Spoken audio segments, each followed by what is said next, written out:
Work desk का PDF नहीं आता है।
तीन लगेगा, तीन दिन लगेगा एग्जॉस्टर बनने में, तीन लगेगा बाकी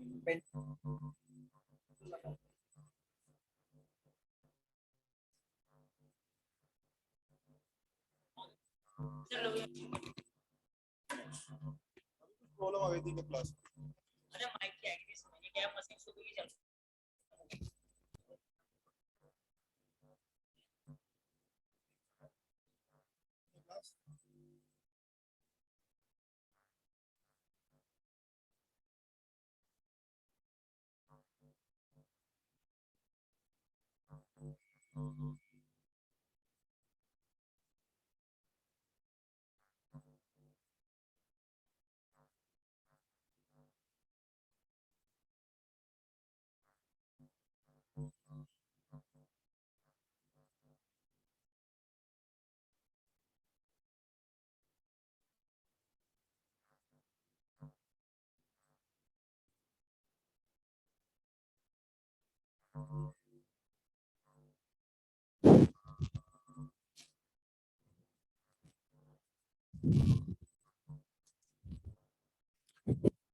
बैठे प्लीज। नमस्ते, बैठे बैठे।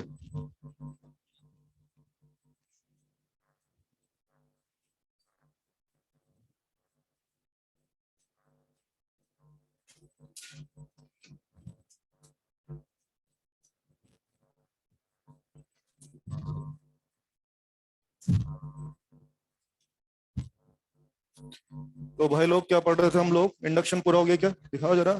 चलो, इंडक्शन के बारे में थोड़ी बातें मैं और करनी चाहिए।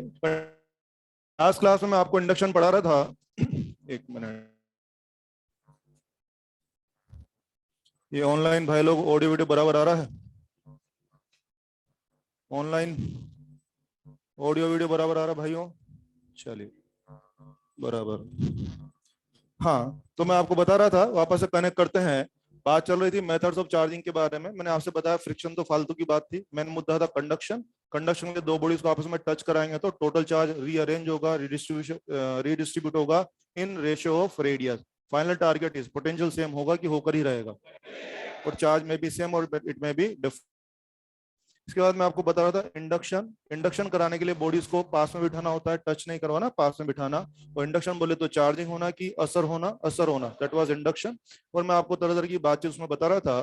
कुछ बात इस बात तो ये निकली थी कि सामने हमेशा अपोजिट नेचर का चार्ज आएगा। इधर में प्लस हुआ तो सामने माइनस आएगा, माइनस हुआ तो सामने प्लस आएगा, एक बात। दूसरी बात ये निकल के आई थी कि अगर सामने मेटल होगा तो ठीक बराबर इंडक्शन हो जाएगा, और नॉन मेटल होगा तो कम इंडक्शन हो जाएगा, और ज्यादा का कतई चांस नहीं है, ऐसा मैंने आपको बोला था। सवाल करते दौरान मैंने प्लेटों के सवाल आपको करवा दिए थे। प्लेटों के सवाल करने का मंत्र पता लग गया था। 2 प्लेट होंगी, 3 होंगी, 10 भी प्लेट हो, तब भी क्या करना है, सारे चार्जेस का टोटल मारेंगे। 2 इक्वल हाफ करके कहाँ डालना, आउटर मोस्ट पे डालना। उसके बाद सिंपल जोड़वाई करिए और आपका आंसर आ जाएगा। ये मैं लास्ट क्लास में आपको करवा चुका हूँ। प्लेटों के सवाल करना हमें आ गया है। इंडक्शन को लेकर के स्फीयर वाले सवाल भी होते हैं, वो हमें करने चाहिए। स्टार्ट करते हैं। लिखें, a metallic shell, metallic shell, charge capital Q,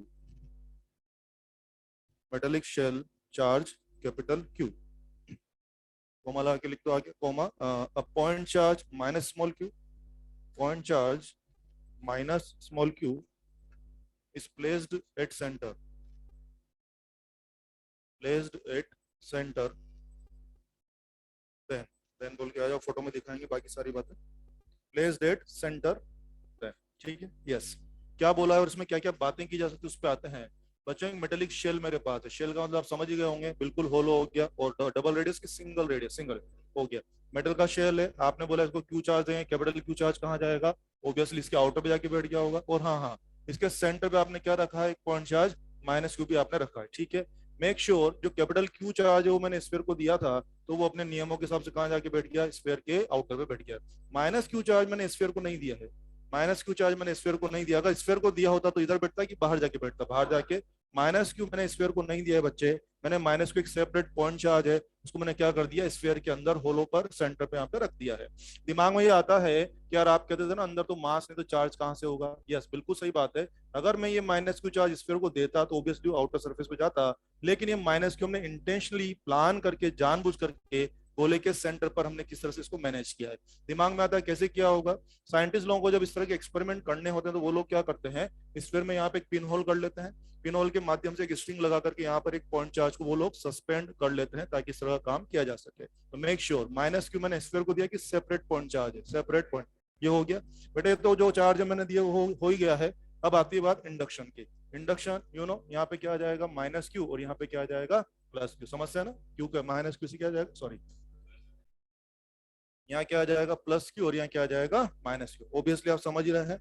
ये ब्लैक वाले तो ओरिजिनल चार्जेस थे और ये ब्लू वाले क्या हो गए। नाउ फाइनल सेटलमेंट जो आपके सामने है, बताइए स्फीयर की इनर लेयर का फाइनल चार्ज कितना, स्फीयर की इनर लेयर का फाइनल चार्ज कितना, प्लस क्यू, और आउटर का क्यू माइनस का। इसके अंदर कि मुझे इनर लेयर का चार्ज डेंसिटी चाहिए, इनर लेयर का चार्ज मान लेते हैं इसकी रेडियस आर है, क्या होगा बच्चे, चार्ज अपॉन क्या एरिया। यार मुझे आउटर लेयर का चार्ज डेंसिटी चाहिए, that will be Q minus Q upon क्या 4 पाई, क्या आर स्क्वायर लिखा जा सकता है। Very good. इस तरह के छोटे छोटे क्वेश्चन होते हैं तो सब आपको मैनेज करना आना चाहिए। लिख लें जिनको लिखना है, अलग से टाइम नहीं मिलेगा, लिखते जाएं समझते जाएं। कुछ भी स्पेशल नहीं है, जैसे इंडक्शन को यूज कैसे करना है वो दिखाने की कोशिश कर रहे हैं। हर लेयर का चार्ज हमारे पास है, अगर चार्ज होगा तो चार्ज डेंसिटी आप बनाना सीख चुके हैं, और चार्ज डेंसिटी होगी तो भी चार्ज बनाना आप सीख चुके हैं। मेरे पास इनर लेयर का फाइनल चार्ज था, मेरे पास चार्ज था, सिंपली एरिया का डिवाइड किया तो क्या मिल गया मुझे, सिग्मा का। मान लीजिए मेरे पास क्वेश्चन ये होता, मेटल स्फीयर, हाँ जी, मान लीजिए मेरे पास सीन ये होता, तो छोटी छोटी बातें करनी मुझे आपसे। मेटल स्फीयर है बच्चे, जैसा कि आप कह रहे हैं कि कैसा है, सॉलिड है या कैविटी वाला है, कैविटी वाला है, दिख रहा है सब लोगों को, ए और B. Yes, this was having single radius capital R and is having two radius small A and small B, हो जाएगा। अगर मैं आपसे कह रहा हूं कि मैंने इस गोले को कैपिटल क्यू चार्ज दिया है, यस, कैपिटल क्यू चार्ज कहां जाएगा, इनर लेयर की आउटर लेयर, आउटर। ओबियसली बच्चों चार्ज यहाँ पे चला गया। मैं फिर आपसे कह रहा हूँ कि मैंने इसके सेंटर पे भी एक पॉइंट चार्ज रखा है माइनस क्यू, बिल्कुल उसी तरह से माइनस क्यू रखा, जानबूझ के कुछ बात करने इसलिए ले रहा हूँ मैं। हाँ जी, माइनस क्यू रख दिया मैंने, निम्न चार्जेस है ना, करा लें, यहाँ क्या हो जाएगा, और माइनस क्यू कहाँ हो जाएगा, क्या यहाँ पे हो जाएगा माइनस क्यू, यस बिल्कुल, माइनस क्यू से यहाँ क्या आ जाएगा, प्लस क्यू, और आउटर लेयर पे क्या आ जाएगा, माइनस क्यू। इस तरह से इंडक्शन हो जाएगा। एक्चुअली जब मैं कई बार क्वेश्चन बताता हूँ बच्चों को तो कुछ बच्चे मेरे से आर्ग्यूमेंट कर बैठते हैं। वो क्या आर्ग्यूमेंट होता है, बच्चे बोलते हैं सर माइनस क्यू से प्लस क्यू आया तो माइनस क्यू आया, दिस वाज इनर लेयर तो यहाँ प्लस क्यू आया, and this was outer layer तो क्या minus Q.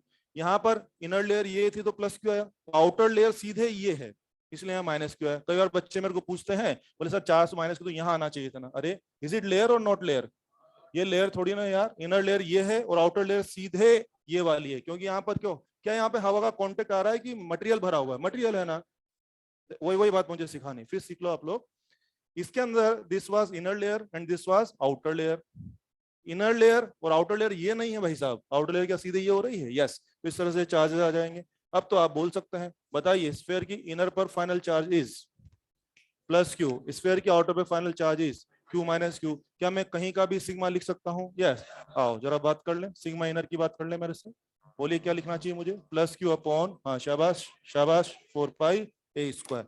Okay, sigma outer भी लिखवा सकते हैं क्या, इसे क्यू माइनस क्यू अपॉन 4 पाई बी स्क्वायर, बिल्कुल सही है। जिस लेयर पर डील कर रहे हो उस लेयर का एरिया लिखना है, और उस लेयर का एरिया लिखना तो ऑब्वियसली रेडियस भी उसी लेयर की इस्तेमाल होगी। बोले बच्चे,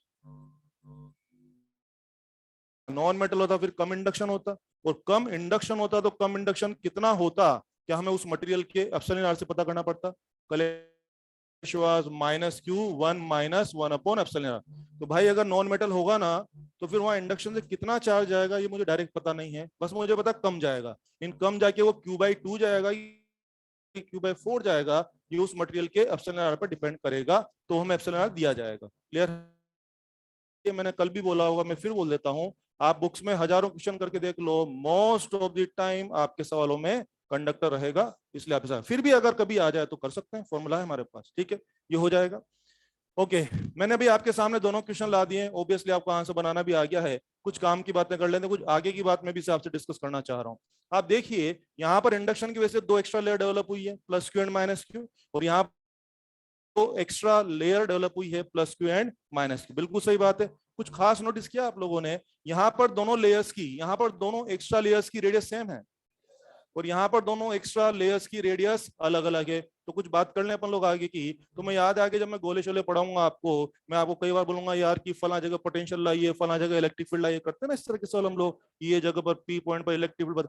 आप ध्यान दीजिए कि इंडक्शन कंसिडर करने के बाद यहाँ पर जो दो लेयर डेवलप हुई है, एक का चार्ज प्लस क्यू है और एक का चार्ज माइनस क्यू है, और दोनों की रेडियस सेम है, तो शायद आप समझ गए होंगे कहीं पर भी इन दोनों का कंट्रीब्यूशन रहेगा कि कैंसिल आउट हो जाएगा, कैंसिल आउट हो जाएगा। Very good. आप सोच के देखो, अगर मैं यहाँ पर या यहाँ पर कहीं पे आपसे इलेक्ट्रिक फील्ड मांगूंगा या पोटेंशियल मांगूंगा, तो जितना इलेक्ट्रिक फील्ड या पोटेंशियल पॉजिटिव वाला देगा, क्या उतना ही उल्टे में क्या नेगेटिव वाला देगा? तो बोलिए दोनों का फाइनल इंपैक्ट रहेगा कैंसिल आउट, कैंसिल आउट। और अगर आपके दिमाग में बात आ ही गई है, तो आज के बाद अगर कभी मैं इस तरह का सवाल देखिए पूछता हूँ, बताइए यहाँ पोटेंशियल कितना होगा, यहाँ इलेक्ट्रिक फील्ड कितना होगा, तो आप ये जो एक्स्ट्रा लेयर्स आई है ना, इनका हिसाब लिख करके बेकार में अपना टाइम खराब मत करना, क्योंकि इनका हिसाब लिखोगे तब भी आप यही पाओगे कि जितना कंट्रीब्यूशन इसका है ना, उतना ही कंट्रीब्यूशन इसका रहेगा। अगर पोटेंशियल कर रहे होंगे तो जितना ये पॉजिटिव में पोटेंशियल मारेगा, उतना ये नेगेटिव मारेगा, तो अल्टीमेटली नेट पोटेंशियल दोनों की वजह से जीरो हो जाएगा। अगर आप इलेक्ट्रिक फील्ड भी कर रहे होंगे, तो जितना इलेक्ट्रिक फील्ड ये मारेगा अवे में, पॉजिटिव की वजह से इलेक्ट्रिक फील्ड इज अवे, तो नेगेटिव वाला मारेगा टूवर्ड्स, तो जितना ये अवे में मारेगा भाई साहब, उतना ये टूवर्ड्स में मारेगा, तो रहेंगे कैंसिल आउट, कैंसिल आउट। तो मुझे आपको एक मैसेज दे देना था इन सवालों के थ्रू। ये सवाल कराने का मेरा इंटेंशन क्या था, मुझे आपको मैसेज देना है, इंडक्शन कंसीडर करने के बाद दो एक्स्ट्रा लेयर यहाँ बनी है, लेकिन चांस वाली बात है कि दोनों एक्स्ट्रा लेयर का जो रेडियस है वो एकदम सेम है, एक पे प्लस क्यू है और एक पे माइनस क्यू है। तो अल्टीमेटली कहीं भी जब हिसाब किताब करोगे तो दोनों का इंपैक्ट, नेट इंपैक्ट रहेगा कि कैंसिल हो जाए, कैंसिल। इसलिए मेरी सलाह है, जब कभी हम इस तरह के सवाल डील करेंगे, आगे मैं याद दिलाता रहूंगा, आएंगे तो मैं पाऊंगा, मैं देखूंगा वहां पर कि मैं जबरदस्ती इन दोनों का कंट्रीब्यूशन लिखूंगा ही नहीं, क्योंकि मेरे दिमाग में आ चुका है कि इनका कंट्रीब्यूशन लिख भी दूंगा तो भी कैंसिल ही होगा। यार दो चीजें निश्चित रूप से कैंसिल होनी है, तो मैं जबरदस्ती उनको लिख लिख के अपना टाइम क्यों खराब करूंगा? दैट इज मैंने। लेकिन यहाँ भी दो एक्स्ट्रा लेयर बनी है, one is plus Q, other is minus Q, and I think this time both are having different radius. That's it. इनके कंट्रीब्यूशन कैंसिल होंगे, आप बच सकते हैं, बच सकते हैं। तो जब भी आप इस तरह का सवाल डील करेंगे तो हमें बहुत अलर्ट रहना है। अगर मैं कभी इस तरह का सवाल देके आपसे कहीं इलेक्ट्रिक फील्ड या पोटेंशियल मांगा करूंगा ना, तो इनका कंट्रीब्यूशन क्या हमें कंसीडर करना पड़ेगा? यस, इलेक्ट्रिक फील्ड, पोटेंशियल, जब अपन इस तरह की बातें करेंगे आगे, तो बच्चों इनका कंट्रीब्यूशन हम जरूर कंसीडर करेंगे। यहाँ तो मैंने बोल दिया कि यार कंट्रीब्यूशन कंसीडर ही मत करना, भूल जाना। उसका आधार बताया ना मैंने आप लोगों को, रेडियस सेम है, प्लस क्यू माइनस क्यू, क्यों बेकार में है। लेकिन यहाँ पर रेडियस का फर्क आ गया है, तो ऑब्वियसली इनका इफेक्ट, इन दोनों का कंबाइन इफेक्ट हमारे पास बच सकता है, इसलिए इनको जरूर कंसीडर करना है। कंफर्टेबल? अगला क्वेश्चन ले रहा हूं आईआईटी का, आसान क्वेश्चन है, लिखें कि 3 concentric metal shell, 3 concentric metal shell charges capital Q1, capital Q2, capital Q3, capital Q1, capital Q2, capital Q3, बस इतना छोड़ दो ना, बाकी फोटो में आ जाएगा सब समझ में। और भी बहुत कुछ दिया हुआ था क्वेश्चन के अंदर, फोटो में दिखाते हैं। सबसे पहले भाषा पे गौर करें। 3 कॉन्सेंट्रिक मेटेलिक शेल हैं, यानी क्या हो गया, ये देखिए, गोला, गोले में गोला और फिर गोले में गोला, क्या ही हो रहा है? यस। सवाल में दिया हुआ था इसका रेडियस वाज r, इसका रेडियस वाज 2r, और बच्चे इसका रेडियस था 3r।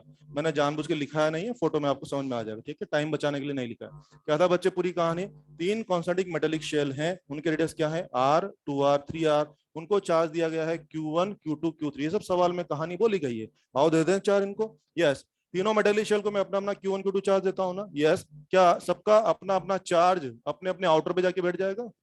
कोई डाउट ही नहीं है इसमें तो। यस, मैंने इनको अपनी तरफ से Q1, Q2, Q3 चार्ज दिया था, सबका अपना अपना चार्ज अपने अपने आउटर पे जाके बैठ गया। ये तो इनका अपना अपना हिसाब है। अब आती बात इंडक्शन की। यस, अगेन यहाँ पे फिर उस नई बात सीखने को मिलने वाली है। यस, इंडक्शन शुरू करते हैं बच्चे। Q1 की वजह से यहाँ पर क्या हो जाएगा, माइनस Q1, बैलेंस आउट के लिए क्या होगा, प्लस का Q1, ठीक है ना, माइनस Q1 और ये क्या हो गया, प्लस का Q1। Is it metal? Metal, metal. Yes, come induction की पूरा इंडक्शन, पूरा इंडक्शन, प्लस Q1 था तो सीधा क्या हमारा माइनस Q1, बैलेंस आउट करने के लिए क्या हमारा प्लस Q1, ये हो गया। अब खास बात आप देखिए कि पहले स्फीयर का असर तो दूसरे पे चला गया है, पता है दूसरे स्फीयर का असर पहले पे नहीं आने वाला है। यस, तुम्हें याद है कल मैं बहुत चिल्ला रहा था induction takes place in facing layers only. Yes, गौर करें आराम से, मुझे बताइए ये जो स्फीयर 1 है क्या वो Q2 लेयर को देख पा रहा है क्या? आराम से देख लो ना। आई थिंक अगर Q2 चार्ज यहाँ होता, मेरी फिंगर की तरफ नोटिस करें, Q2 चार्ज अगर यहाँ होता तो शायद ये छोटा गोला इस Q2 चार्ज को देख पाता। Boss Q2 charge inner side है कि आउटर साइड है? आउटर साइड यहाँ पर है, तो बताओ ये गोला क्या उस आउटर साइड के चार्ज को देख पा रहा है कि नहीं देख पा रहा है?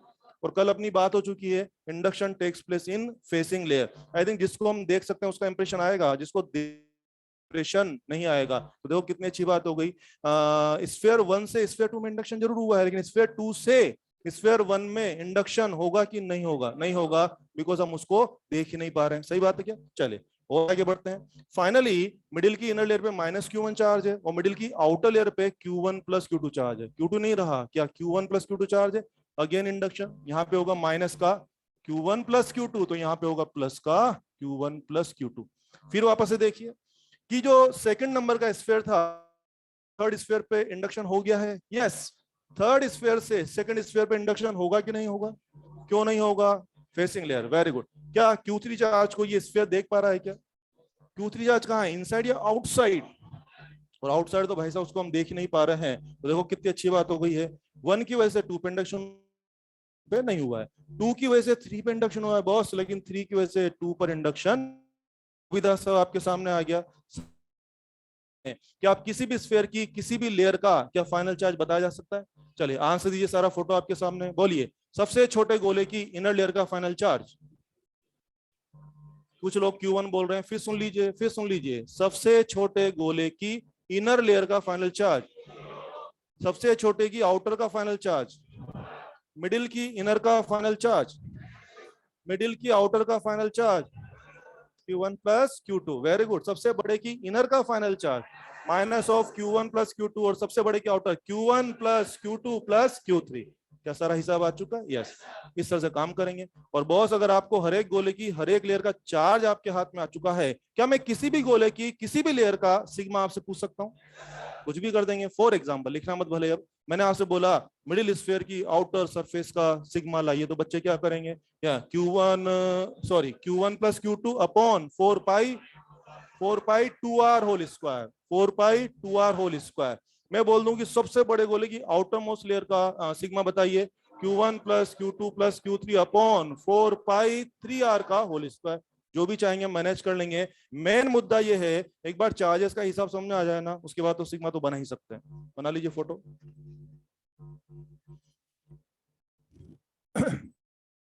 आपको याद है ना, कल मैंने वो प्लेटों के बारे में बताया कि टोटल करके 2 हाफ करके आउटर मोस्ट पर डालना, वो नियम सिर्फ प्लेटों के बारे में है, वो नहीं लगाना है। सुन लिया आप लोगों ने, वो टेक्निक स्फीयर पे नहीं लगाना है, प्लेटों का हिसाब करना आसान था। ये था इंडक्शन क्वेश्चंस में क्लोज करता हूँ, चीजों को आगे बढ़ाएंगे। कल से लेके आज तक मैंने जो इंडक्शन के बारे में आपको पढ़ाया है, पढ़ाते दौरान कुछ इंपॉर्टेंट बातें हमें पता लगी हैं, उनको नोट्स बना के लिख लेते हैं। चलिए, इंडक्शन में मुझे कुछ अच्छी अच्छी बातें समझ में आई थी। सबसे पहली बात तो क्या लिख दीजिए, 4-5 पॉइंट है। एक तो ये हो जाएगा, induction takes place in facing layers only.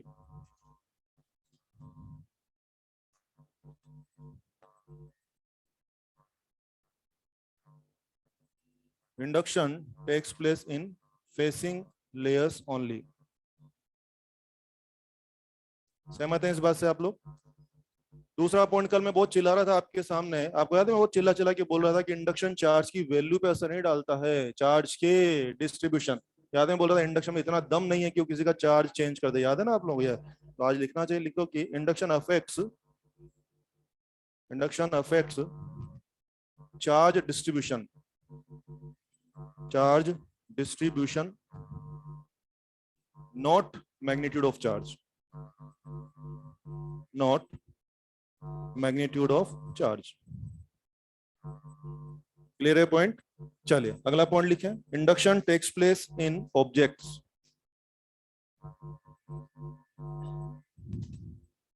Induction takes place in objects, not in point particle, not in point particle. यही बहुत अच्छी लाइन है। देखो मैंने क्या बोला है, इंडक्शन जो होता है ना फिनोमेना, वो किस में हो रहा है, बोले वो चीजों में होगा, ऑब्जेक्ट्स में होगा, पॉइंट पार्टिकल में नहीं होगा। इसका बोला मैंने, तुम्हें याद है कल अपन ये ऐसा बॉडी लेके बैठे थे, एक न्यूट्रल ऑब्जेक्ट मैंने आपके सामने रखा था, तो आपने क्या बोला था मुझसे कि इसके इलेक्ट्रॉन थोड़ा, क्या सीन बना था, माइनस माइनस और यहाँ प्लस प्लस प्लस। ओके, तो आप समझिए कि जिस चीज में असर हो रहा है, जिस चीज में इंडक्शन होता है, उसमें असल में होता क्या है, क्या उसका चार्ज थोड़ा इधर या उधर खिसक सकता है ना। यस यस, कल से अपनी ये बातें चल रही है, उसका जो भी इलेक्ट्रॉन है, जो भी चार्ज है, उसी ऑब्जेक्ट में थोड़ा सा इधर या उधर खिसकता है। तो बॉस, अगर उसमें इंडक्शन होना है, यानी चार्ज को अगर इधर उधर खिसकना है, तो उसमें जगह तो होनी चाहिए। तो अगर ऑब्जेक्ट है, अगर बॉडी है, तो ऑब्वियसली उसमें इधर या उधर करके जगह होगी, यानी चार्ज का डिस्ट्रीब्यूशन थोड़ा सा अफेक्ट हो सकता है। मान लीजिए अगर मैं ये कोई पॉजिटिव स्फीयर, इसके सामने मैं एक पॉइंट पार्टिकल रख दूं, पॉइंट पार्टिकल, ऑब्जेक्ट नहीं है, पॉइंट पार्टिकल, अब बताओ इसकी वजह से इसमें इंडक्शन होगा कि नहीं होगा, नहीं होगा। कारण समझ में आया ना। अरे इसकी वजह से इसका चार्ज थोड़ा सा इधर या उधर खिसकना था। अरे अगर सामने ऑब्जेक्ट है, बॉडी है, तो बॉडी में तो इधर उधर जगह होती है, तो खिसक गया तो इंडक्शन हो गया। Point particle, ideally point particle का वॉल्यूम तो जीरो मानते हैं ना, पॉइंट पॉइंट पॉइंट का कोई रेडियस रेडियस होता नहीं है। तो अगर ये रियल में पॉइंट पार्टिकल, इसका रेडियस नहीं है, इसका वॉल्यूम नहीं है, तो आई थिंक इसमें इधर या उधर करके कोई जगह नहीं है, तो इसकी वजह से इसका चार्ज या इलेक्ट्रॉन इधर या उधर जगह ही नहीं है, तो खिसकेंगे नहीं खिसकेंगे नहीं खिसकेंगे। इसीलिए हमने बोला है induction takes place in objects, objects मतलब बॉडीज, ऑब्जेक्ट्स जिसके अंदर वॉल्यूम हो, जिसके अंदर जगह हो। पॉइंट पार्टिकल में इंडक्शन का फिनोमेना होगा कि नहीं होगा, नहीं होगा, ऐसा मेरा मतलब। और हाँ, इस बात का गलत मीनिंग मत निकालना है भाई साहब, मैंने बोला पॉइंट पार्टिकल में इंडक्शन, ये बात सही कि पॉइंट चार्ज की वजह से इंडक्शन हो जाता है। मान लो ये कोई न्यूट्रल स्फीयर है, मैंने यहाँ पे एक पॉइंट चार्ज रखा है प्लस क्यू, बोलिए क्या इसकी वजह से इसमें इंडक्शन हो जाएगा? यस, क्योंकि भाई साहब जिसमें इंडक्शन करवाना क्या जगह उसमें चाहिए ना, जगह किसमें चाहिए, सोर्स में कि टारगेट में?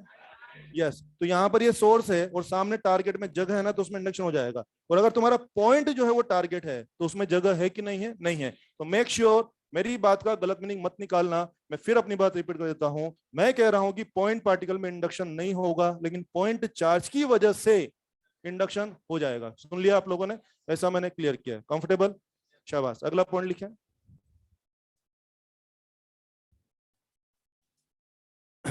there may be attraction there may be attraction between a neutral and a charged object. There may be attraction between a neutral and a charged object. Yes, ये मैंने क्यों लिखा है? देखो आप जानते हो कि हम लोग आजकल चार्जेस के बारे में पढ़ रहे हैं, थोड़ी देर में मैं कूलम्ब्स लॉ शुरू करने वाला हूं। हम सबको पता है कि चार्ज ऑब्जेक्ट के बीच में इलेक्ट्रिक फोर्स चलता है, और ये भी हम सब जानते हैं प्लस प्लस या माइनस माइनस में रिपल्शन चलता है, और प्लस और माइनस में अट्रैक्शन। तो आज तक मेरी जानकारी यही है कि दो बॉडीज अगर चार्ज होंगी तो उनके बीच में क्या होगा, अट्रैक्शन या रिपल्शन होगा, ऐसी मेरी जानकारी। सही बात है, लेकिन मैंने तो क्या लिखवा दिया कि नहीं नहीं, दो में से न्यूट्रल भी होगा ना, तो मैं तो लिखवा दिया कि यार अट्रैक्शन हो सकता है, तो यार इसका जवाब देना पड़ेगा। यस, तो मैं याद है कल का जो पहला फोटो अपन ने बनाया था, this was positive charge body, आपने अपना न्यूट्रल ऑब्जेक्ट यहाँ रख दिया था। यस, इंडक्शन के बाद यहाँ क्या सीन बना था, माइनस माइनस माइनस, और यहाँ क्या हुआ था, प्लस प्लस प्लस। क्लियर है? बोलिए इसमें इंडक्शन हो गया है ना?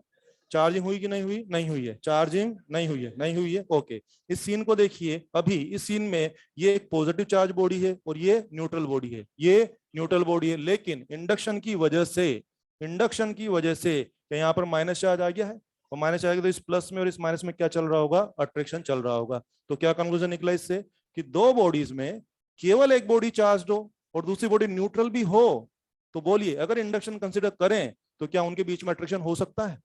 होगा कि हो सकता है? हो सकता है। कंस्टेंट इज देयर कि आप वहां पर इंडक्शन कंसिडर कर रहे हैं। अगर मैं आपसे सवाल में कंडीशन डाल दूं कि देयर इज नो इंडक्शन, तो बोलिए फिर अट्रैक्शन हो पाएगा कि नहीं हो पाएगा? नहीं हो पाएगा। इंडक्शन है तभी तो सामने ये सीन बनेगा, और सामने ये सीन बनेगा कि तभी तो अट्रैक्शन वाली बात आ रही है। इसीलिए हमने लिखा है there may be attraction between a charged and a neutral body. अच्छा, पॉजिटिव और न्यूट्रल में तो अट्रैक्शन हो गया, नेगेटिव और न्यूट्रल होता तो तब भी हो जाता, तब क्या सीन बनता, माइनस माइनस माइनस, और यहाँ क्या बनता बेटे, प्लस प्लस प्लस और माइनस। बोलिए क्या अट्रैक्शन हो जाता? यस।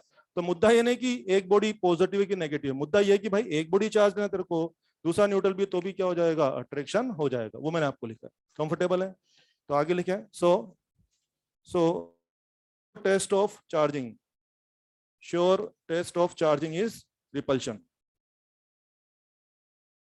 श्योर टेस्ट, टेस्ट होता है ना चेक करना, testing. Sure test of charging is repulsion, is repulsion. जी हाँ, ये जो भी अभी आपने लाइन लिखी है अपने नीट में क्वेश्चन है सीधा सीधा, मैं इसको अपने हिसाब से समझा देता हूँ कि क्या मैंने लिखवा दिया। इसे मान लीजिए आपने मुझे दो चीजें दी, दो पेन है, दो आपने मुझे बोला कि यार भाई आप चेक करके बताओ ये दोनों बॉडी चार्ज है कि न्यूट्रल है। क्या बताओ यार, अगर कोई बॉडी चार्ज भी होगी या न्यूट्रल भी होगी, कोई देख के पता लगता है क्या? देख के तो पर नहीं पता लगता ना आंख से। तो आपने बोला यार आप चेक करके बताओ कि दोनों पेन आपके पास जो है ये न्यूट्रल है कि चार्ज है। ठीक है, करता हूँ। तो मैंने क्या किया, दोनों पेन को इस तरह पास में रख दिया। बच्चे दोनों पेन को पास में रख दिया, बाय दी वे मान लिया कि इनके बीच में मुझे अट्रैक्शन फील हुआ। अगर दोनों में मुझे अट्रैक्शन फील हुआ तो एक पॉसिबिलिटी तो ये बनती है कि दोनों चार्ज होंगी, और शायद एक पॉसिबिलिटी ये भी बनती है कि एक ही चार्ज और दूसरा न्यूट्रल भी हो। तो यार मुझे डाउट रहेगा यार इनमें से एक को न्यूट्रल भी हो सकता है। तो क्या मैं आपको गारंटी से बोल दूं हाँ दोनों चार्ज है, या डाउट रहेगा? मैं आपको गारंटी नहीं ले पाऊंगा दोनों चार्ज है, मेरे मन में कहीं डाउट चलेगा कि भाई साहब हो सकता है कि एक ही चार्ज हो दूसरा न्यूट्रल हो। तो मैं डाउटफुल हूं, मैं कंफर्म नहीं बोल पा रहा हूँ। चलो उल्टा करते हैं। मान लीजिए मुझे इन दोनों के बीच में रिपल्शन फील हुआ, रिपल्शन फील हुआ तो गारंटी है कि दोनों चार्ज ही होंगी, क्योंकि बहुत अगर दोनों न्यूट्रल होती तो रिपल्शन नहीं होता। एक चार्ज और एक न्यूट्रल होती तो अट्रैक्शन ही होता। और अगर दोनों में रिपल्शन मिल रहा है तो कंफर्म दोनों क्या हो रहे होंगे, चार्ज। इसका मतलब दोनों बॉडीज चार्ज हैं। इस बात की गारंटी मैं कब दे पा रहा हूं? अट्रैक्शन देख करके, रिपल्शन देख करके मैं इस बात की गारंटी कंफर्मेशन दे पा रहा हूं। इसीलिए हम टेक्निकल लाइन बोलते हैं sure test of charging confirmation of electrification is done by repulsion. Electrification का कंफर्मेशन या चार्जिंग का कंफर्मेशन या चार्जिंग का गारंटी किससे देखते हैं? अट्रैक्शन की रिपल्शन, रिपल्शन वो मैंने आपको लिखा है। कंफर्टेबल है? ये सारे पॉइंट मैंने आपको बताया है इंडक्शन के बारे में, and it's all about induction. समझ में आ गया सबको? इंडक्शन खत्म करते हैं, चीजों को आगे बढ़ाएंगे। मेथड्स ऑफ चार्जिंग खत्म। अब हम शुरू करने जा रहे हैं कूलम्ब्स लॉ के बारे में। आजकल हम लोग चार्जेस के बारे में पढ़ रहे हैं। आप सबको पार्टिकल या चार्ज ऑब्जेक्ट्स के बीच में एक फोर्स काम करता है।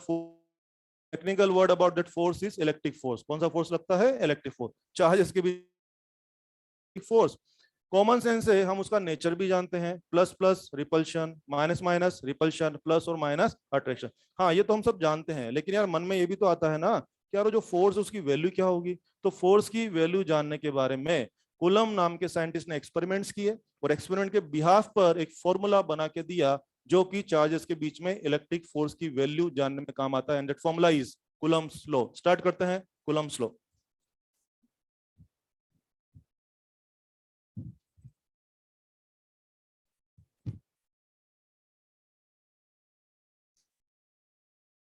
Coulomb's law.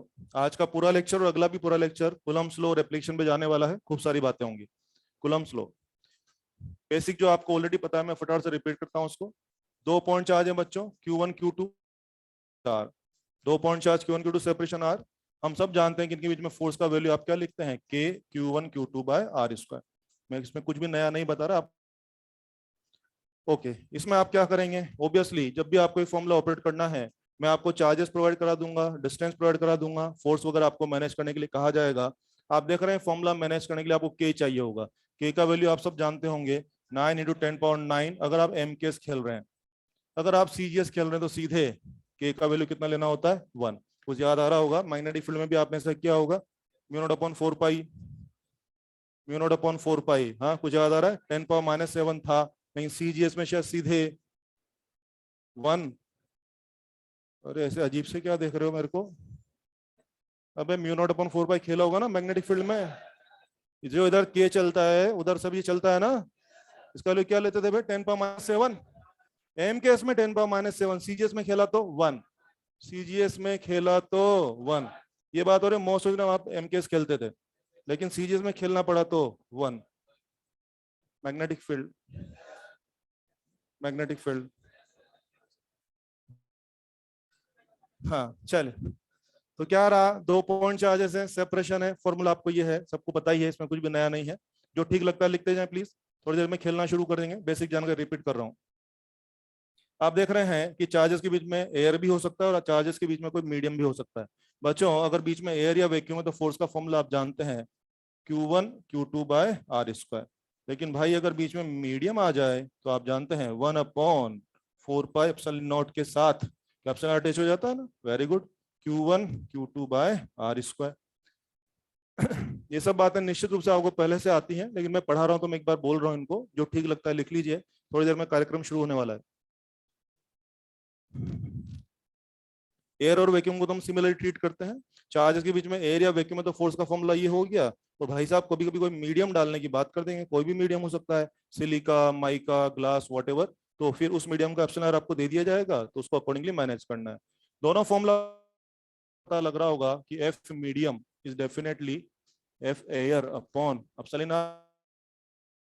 देखो, और मैंने सुना है कि दुनिया में कोई भी मटेरियल पकड़ के लाओ, epsilon R is always more than 1। Yes, air या वैक्यूम का एप्सिलॉन आर कितना पकड़ते हैं? 1। कुछ भी पकड़ के लाइए, यू नो, माइका का शायद 6 होता है, किसी मटेरियल का 10 होगा, किसी का 25 होगा, वाटर का शायद 81 होता है, नो, मेटल का शायद इनफाइनाइट होता है। कुल मिला के दुनिया में कोई भी मीडियम पकड़ के लाइए, epsilon R is always more than 1। तो भाई अगर ये हमेशा मोर देन 1 ही होना है, तो बताइए मीडियम डालने में फोर्स वो रहेगा कि डाउन हो जाएगा? डाउन हो जाएगा। बात कंफर्म हो गई है। चार्जेस के बीच में मीडियम फिल करने पर उनके बीच में नेट फोर्स वही रहेगा कि डाउन हो जाएगा? डाउन हो जाएगा, ऐसा मुझे समझ में आ रहा है। मैं लिख देता हूं यहाँ पे एप्सिलॉन मोर देन 1, इसलिए मैं समझ गया F medium F A.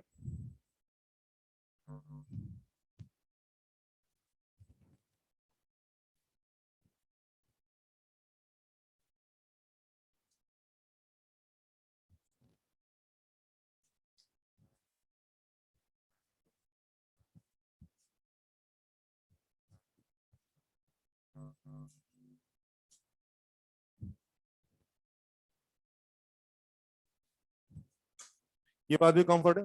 Okay, आप देख रहे हैं मैंने यहाँ फॉर्मूलास में क्या इस्तेमाल किया? एप्सिलॉन। आपने तो मैग्नेटिक फील्ड पढ़ लिया, तो आप जानते हैं। थोड़ी बात कर लेते हैं, साइड में आ जाओ जरा। यस, तुम्हें याद है यहाँ पे हर जगह क्या घुस के आएगा? Epsilon, you know, module 4 her formula में क्या घुस घुस के आएगा? एप्सिलॉन। उधर में हर फॉर्मूला में क्या घुस के आता है? म्यू। कुछ याद आ रहा है आप लोगों को? यहाँ एप्सिलॉन 3 तरह के, epsilon, epsilon naught, epsilon R, वहां पर mu, mu naught, mu R. ठीक है, मीडियम का नाम आते हैं वहां एप्सिलॉन आर का रोल आ जाता है। क्या म्यू आर का रोल आ जाता है? Yes. Make sure epsilon R is always more, epsilon R is always more than 1, mu R is always. ये क्या लॉजिक है बे? बोले इधर मोर देन 1, बोले इधर लेस देन 1। तुम्हारी ऐसी की तैसी कुछ भी बोल,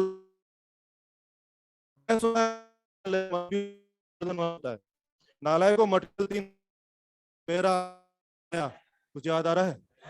डाया लोगों का म्यू आर लेस देन 1 होता है, पेरा लोगों का म्यू आर मोर देन 1 होता है, लेकिन 2 से कम होता है। और फेरो का म्यू आर तो बहुत तगड़ा होता है, 200, 500, 700। सुन रहे आपने? फिर बोलता हूँ, फिर सुन लीजिए, म्यू तो बहुत हाई होता है, 200, something like that, you know. Soft iron का 2000 के आसपास। वो चिड़िया बनाते हो ना, हिस्टेरेसिस। ऐसे अजीब से क्या देख रहे हो? चिड़िया बनाया होगा ना ऐसे बोल के। 2000, 2500 के आसपास होता है, यू नो, सॉफ्ट आयरन।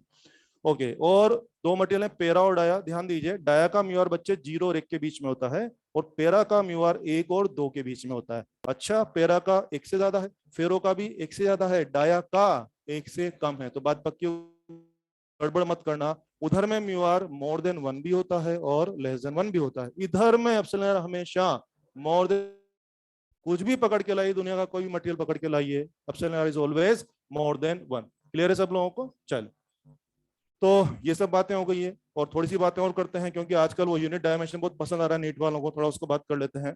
देखो ना, मेरे 4 में मैं अभी इलेक्ट्रोस्टैट पढ़ा रहा हूँ, फिर हम कैपेसिटर वगैरह भी पढ़ेंगे, यू नो। हर फॉर्मूला में एप्सिलॉन घुस घुस के आएगा ना, तो एप्सिलॉन के बारे में कुछ बात हो जाए। अब क्या है, इलेक्ट्रिक 3 तरह के फिगर होंगे यहाँ पर बच्चों। एक तो रहेगा एप्सिलॉन नॉट, एक रहेगा एप्सिलॉन, और एक रहेगा एप्सिलॉन आर।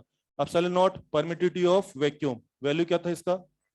हाँ, मैं भूल गया, जल्दी बोलो, क्या ये था क्या? यस। क्या मुझे इसका यूनिट दे सकते हैं क्या? यहाँ से बना, हाँ, शाबाश शाबाश। एप्सिलॉन नॉट पकड़ो, यहाँ से जल्दी पकड़ो, कम ऑन। एप्सिलॉन नॉट यहाँ गया, क्या कूलम स्क्वायर, क्या न्यूटन पर मीटर स्क्वायर? वेरी गुड, क्या बन जाएगा बच्चे? Coulomb square newton into metre square. Obviously मेरी सलाह है कि यूनिट आपको याद नहीं करनी चाहिए, जब भी जरूरत पड़ेगी तो यहाँ से उठा सकते हैं ना। एप्सिलॉन नॉट को इधर ले लिया, फट से क्या बन जाएगा? Coulomb square newton into metre square. और बॉस अगर यूनिट बना सकते हैं तो क्या, यूनिट डायमेंशन आजकल बहुत पसंद आ रहा है नीट वालों को, हाँ, समझ लेंगे ना ऐसा? Very good. एप्सिलॉन, एप्सिलॉन क्या हो गया? दुनिया में बहुत सारे अलग अलग मीडियम है, अलग अलग मटेरियल हैं, सभी का एप्सिलॉन अलग अलग रहेगा, इसको हम बोलते हैं medium. This was permittivity of vacuum, this is permittivity of medium. Obviously यार, अलग अलग मीडियम का परमिटिविटी भी अलग अलग रहेगा। तो भाई अलग रहेगा, लेकिन है तो परमिटिविटी ना, तो यूनिट अलग की यही रहेगा, यही रहेगा। ओके, एप्सिलॉन आर इसको बोलते हैं epsilon upon epsilon naught. R stands for relative, relative permittivity. What does it mean? Permittivity of medium with respect to vacuum. Permittivity of medium with respect to vacuum that is defined as relative permittivity. कुछ notice किया क्या? इसका value, इसका unit और इसका unit तो same है, so it should be unitless. Very good, it is going to be unitless. जो ठीक लगता है लिखते जाएं, जो भी काम करें उसको अपने हिसाब से।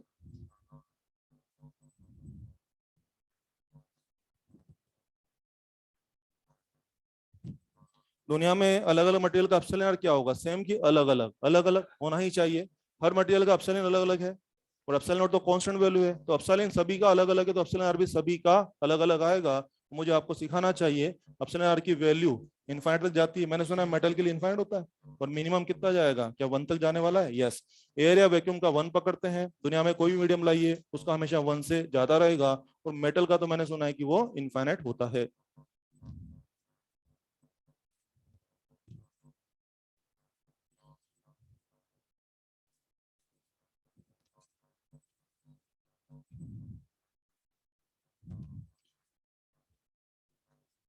मुझे बताएंगे आप लोग एब्सोल्यूट परमिटिविटी कौन है इनमें? यस, शाबाश, हाँ जी। एप्सिलॉन नॉट या एप्सिलॉन आर? एप्सिलॉन, ध्यान दीजिए, एप्सिलॉन का नाम क्या बोला मैंने? Permittivity of medium. Permittivity of medium पता है, इसी को बोलते हैं एब्सोल्यूट परमिटिविटी ऑफ मीडियम। क्योंकि एक बार बताओ यार, जो रिलेटिव है वो तो कौन है? एप्सिलॉन आर है, और जो रिलेटिव नहीं है क्या वो एब्सोल्यूट है? Yes yes yes. फिर सुने, अरे भाई एप्सिलॉन आर क्या है? रिलेटिव परमिटिविटी ऑफ मीडियम, और एप्सिलॉन जो है वो रिलेटिव परमिटिविटी ऑफ मीडियम नहीं है, तो रिलेटिव नहीं है तो वो क्या है? रिलेटिव है कि एब्सोल्यूट है? तो ध्यान दीजिए, जो एप्सिलॉन लिखा है ना आपने, सिर्फ एप्सिलॉन, उसका नाम क्या बोला मैंने? परमिटिविटी ऑफ मीडियम बोला। इसी को क्या बोल सकते हैं? Absolute permittivity of medium. ये नाम मैं इसलिए बोल रहा हूं, क्वेश्चन है कि what is the absolute permittivity of medium, तो मुझे क्या एप्सिलॉन की बात करनी पड़ेगी। और एप्सिलॉन कैसे निकल आ जाएगा? क्या epsilon naught into epsilon r करके? Epsilon naught into epsilon r लिखना है तो लिख सकते हैं, नाम भी आपकी इच्छा है। That is absolute permittivity. हाँ, एप्सिलॉन के बारे में, एप्सिलॉन के बारे में absolute permittivity of medium.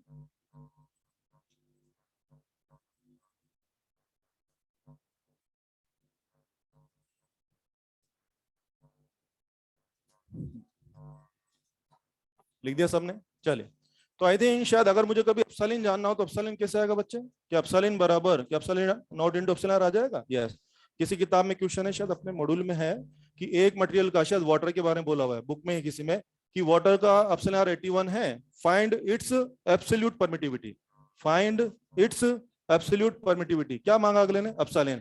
Epsilon R अगले ने दे दिया, और एप्सिलॉन नॉट क्या मुझे याद है, फट से मल्टीप्लाई करूंगा और आंसर आ जाएगा। तो ये मैंने ऐसे छोटी छोटी जानकारी आपको बोल दी है, ये सब आपको आना चाहिए।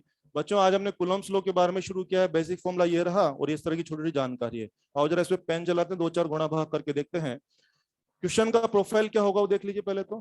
फॉर्मूला पे किस तरह के क्वेश्चन होंगे? अगर बेसिक क्वेश्चंस की बात करूँ ना, 4 चीजें है ना, 2 तो चार्जेस है, सेपरेशन है, फोर्स है, मुझे लगता है 4 फिगर है ना। हम 4 में से कोई भी 3 फिगर आपको प्रोवाइड करा देंगे, और चौथा पूछेंगे।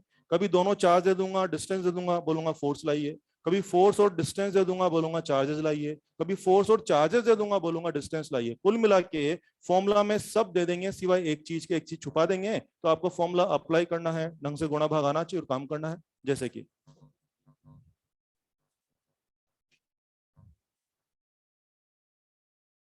let's say pressure is 4 metre, force is 3.6 newton, पूछ रहा है चार्ज लाइए। 2 इक्वल पॉइंट चार्ज है, क्यू और क्यू, सेपरेशन कितना है? 4 मीटर। बोल रहा है कि फोर्स इनके बीच में कितना चल रहा है? 3.6 न्यूटन। बोल रहा है कि फाइंड चार्ज, ई चार्ज, दोनों बराबर चार्ज है। चलो फॉर्मूला लगा दो फटाफट से। शाबाश, 30 सेकंड है आपके पास, 200 क्वेश्चन, 200 मिनट। हाँ, 17 जुलाई। जल्दी जल्दी से आंसर लाने की कोशिश करें। समझो आप एग्जाम में काम करो, जल्दी से आंसर लाने की कोशिश करें। हाँ शाबाश, बोले।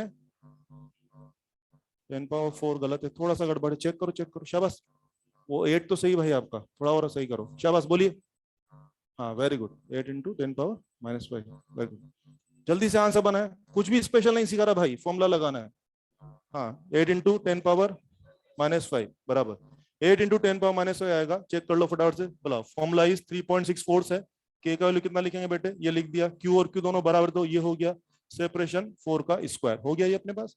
खुद देख लो, q square you are getting is 16, 3.6 this is 9 into 10 power 9। अब देख लीजिए ये हो रहा है 16 इंटू 36, 9 इंटू 10 पावर 10 हो गया एक तरह से। रूट लेंगे तो आप देख रहे हैं आसान क्वेश्चन है ना, सारे फिगर ऐसे, इनका रूट तो जल्दी से आ जाएगा। 4 this is 6 this is 3 this is 10 power 5, तो ये हो गया आपका 8 into 10 power minus 5। Obviously coulomb, कुलाम कैसे कंफर्म किया आपने, स्टेट कुलाम क्यों नहीं है? सारा एमकेएस खेल रहे हो ना, फोर्स भी एमकेएस में डाले हो, के भी एमकेएस में डाले हो, डिस्टेंस भी एमकेएस में, अरे सारा काम एमकेएस में हुआ है, ये भी एमकेएस में है। क्या मैं कह दूं 80 माइक्रो कुलाम, थोड़ा सा रीडेबल बनाने के लिए, यानी कि हर एक चार्ज की वैल्यू कितनी है, 80 माइक्रो कुलाम। अगला क्वेश्चन,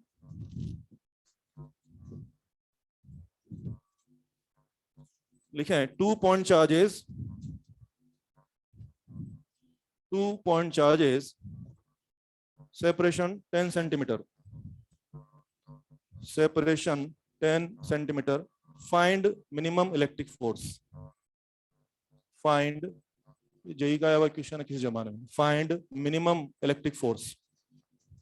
अब देखो इधर, यू नो इलेक्ट्रिक फोर्स का formula Q1 Q2 by R square, ये फॉर्मूला है बच्चे, यस। दोनों के बीच का सेपरेशन तो अगले ने दे ही दिया कि ये रहेगा, और मुझसे मांग रहा है फोर्स। यार फोर्स के लिए हमें चार्ज की वैल्यू भी तो चाहिए होती है ना, अगले ने चार्ज तो नहीं दिया, लेकिन शायद इनडायरेक्टली दे दिया है। क्या आप जानते हैं चार्ज जितने बड़े होंगे फोर्स उतना ज्यादा आएगा, और चार्ज जितने कम होंगे फोर्स उतना कम आएगा। क्या जी फोर्स या मिनिमम फोर्स? Minimum force. तो यार मुझे ऐसा करना चाहिए, दुनिया में सबसे संभव जो छोटा चार्ज होगा, क्या मुझे वो ले लेना चाहिए? यस। और अपनी बात हो रखी है, minimum possible charge is electron charge. कुछ इशारा आया? यस। अगले ने मुझसे फोर्स नहीं मांगा है भाई, क्या मांगा है? Minimum force. तो मेरी बत्ती जलनी चाहिए कि फोर्स मिनिमम चाहिए, तो ऐसा करो चार्ज सबसे छोटा ले लो, और सबसे छोटा चार्ज कौन? Electron charge. क्या इनडायरेक्टली चार्जेस का जुगाड़ हो गया है? चलो काम शुरू करो। तो अगर मैं यहाँ लिखता हूँ एफ, मैं क्या लिख रहा हूँ यहाँ पे? एफ, ये बोलो आ जाएगा समझ में? मुझे किसकी तलाश है? F minimum. तो मैंने Q1 Q2 क्या ले लेना है? मिनिमम ले लेना है। चलो काम शुरू करें, चले हिसाब शुरू करिए, कष्ट होगा तब भी करना है। 1.6 10 पावर माइनस 19 का whole square, and separation 10 centimetre है, तो अपन तो मीटर में खेलेंगे ना, 0.1 स्क्वायर। Get the answer. कष्ट होगा तब भी सोल्व करना है। ये पावर गलत है तेरी, चेक कर। हाँ 10 पावर गलत है, चेक कर, चेक कर, जल्दी जल्दी चेक कर, गलत है वो, कुछ गड़बड़ है। यस शाबाश, पीछे लास्ट लाइन। बेटा क्या है मेरे भाई, बोर्ड पे आना पड़ेगा, जल्दी सोल्व कर। हाँ शाबाश, जल्दी जल्दी सोल्व कर, 30 सेकंड है तेरे पास, जल्दी सोल्व कर, इधर उधर मत देख घनश्याम, सोल्व कर। हाँ जी 23 10 power minus 23 10 power minus 27। Very good. देखो जो लोग सोल्व कर रहे हैं आंसर आ रहा है, -17 या -27। हाँ शाबाश, कुछ ऐसा आ रहा होगा 23 10 पावर माइनस 27। और जो बच्चे 2.3 लिख रहे हैं तो 10 पावर माइनस 26 हो जाएगा, एक ही बात है। कष्ट तो करना पड़ेगा भाई। कितने लोग आंसर आ चुका है? हाथ ऊपर करें ईमानदारी से, कॉपी चेक हो सकती है किसी की भी। हाँ कितना आ रहा है? 23 10 पावर माइनस 27। ऑब्वियसली हम तो एमकेएस खेले ना, कितना हो जाएगा? न्यूटन में आंसर आ जाएगा। आप चाहें तो इसको ये भी लिख सकते हैं, 2.3 10 पावर माइनस 26 न्यूटन। ये क्या है? दोनों के बीच में फोर्स या मिनिमम फोर्स? तो मिनिमम फोर्स का एश्योरेंस किसने दिया अपने को? ऑब्वियसली मिनिमम चार्जेस ले लिए तो ये हो जाएगा। कर सकते हैं। आया भाई, आया आंसर आया? श्योर? हाँ मुंडी हिला रहा है, मुझे पता नहीं सोल्व तो किया नहीं है। हाँ सब जानते हैं, सोल्व किया तूने? Very good. नहीं नहीं तेरे पास वाले से पूछ रहा हूँ, मैंने तो किया है, मुझे पता। ये तेरे पास वाला भाई, हाँ सोल्व किया क्या भाई? Very good. नहीं इतना टाइम नहीं लगना है, 200 मिनट, 200 क्वेश्चन, 17 जुलाई, है ना? Very good. अगला क्वेश्चन देखोगे, two identical particles, two identical particles, two identical particles, और उसके बाद ये फोटो बनाएंगे प्लीज, टाइम बचाने के शॉर्ट में लिख रहा हूँ ना। देखो दोनों आइडेंटिकल पार्टिकल है, एक का डिटेल है एम क्यू और दूसरे का डिटेल भी है एम और क्यू। आ जाएगा समझ में बच्चे? दोनों का मास एम और एम, और दोनों का चार्ज भी क्यू और क्यू, है ना? आइडेंटिकल हो गए। ऑब्वियसली कोई होगा सेपरेशन इनका आर, ये हो गया। मुझे कह रहा है कि if F net is 0 find specific charge, Q by M निकालने को बोल रहा है। सवाल का मीनिंग क्या हो गया, दोनों चार्जेस के ऊपर एक दूसरे की वजह से नेट फोर्स क्या है, जीरो है। सवाल ने कहा है नेट फोर्स जीरो है, पूछ रहा है कि स्पेसिफिक चार्ज लाइए। आपको याद है ना, चार्ज तो क्यू होता है और स्पेसिफिक चार्ज क्या होता है, क्यू बाय एम, पता है आपको। चलिए आइए समझते हैं। एक पर्टिकुलर पार्टिकल को पकड़ते हैं, बताइए ये क्यू और वो क्यू में क्या एक इलेक्ट्रिक रिपल्शन चल रहा होगा, यस। तो इसकी वजह से उस पर क्या लग रहा हो, इलेक्ट्रिक रिपल्शन। क्या इलेक्ट्रिक फोर्स इस तरह से लग रहा होगा हर चार्ज से, तो इलेक्ट्रिक रिपल्शन। और क्या दोनों मास मास भी है, दोनों मास मास भी है, तो क्या ग्रेविटेशनल फोर्स भी होगा, रिपल्शन की अट्रैक्शन, ऑब्वियसली एफ जी। तो यार दो दो फोर्स लग रहे हो और उसके बाद भी आप क्या कह रहे हो कि नेट फोर्स जीरो है, क्या हुआ होगा, क्या दोनों सेटल हो गए होंगे, दैट्स इट। तो मुझे पता लग गया, मुझे प्रोसीड करने के लिए क्या एफ ई और एफ जी को इक्वेट कर देना चाहिए, यस। और वहां से जो भी आंसर आएगा आ जाएगा। चलो करते हैं। एफ ई बराबर एफ जी, एफ ई का फॉर्मूला 1/4πε0, ये हो गया क्यू का स्क्वायर और डिस्टेंस का स्क्वायर, दिस इज जी, और mass mass square upon r square. Q by m you are getting is root of 4πε0 और g। जहां भी एक क्वेश्चन है अपनी बुक्स वगैरह के अंदर, वहां पे आंसर इस तरह से दिया हुआ है। शायद हम चाहें तो इससे भी आगे जा सकते हैं, है ना, लेकिन एग्जाम में या जहां भी है ना, वहां पे इससे इसी फॉर्म में आंसर है। शायद जी कितना मैं भूल गया यार, 6.6 10⁻⁻11 या -34। ये -34 किस में चलता है, Planck's constant. Very good, modern अच्छा है तुम लोगों का, वेरी गुड। तो ये हो जाएगा।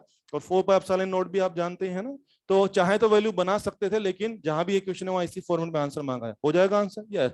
Nothing special, what you are doing exactly here, just electric force और ग्रेविटेशनल फोर्स को क्या कर दिया, इक्वेट कर दिया, जो भी आना था आंसर आ जाएगा। कर सकते हैं। अगला क्वेश्चन, बढ़े जवानों, आगे बढ़े। देखिए, two metal spheres,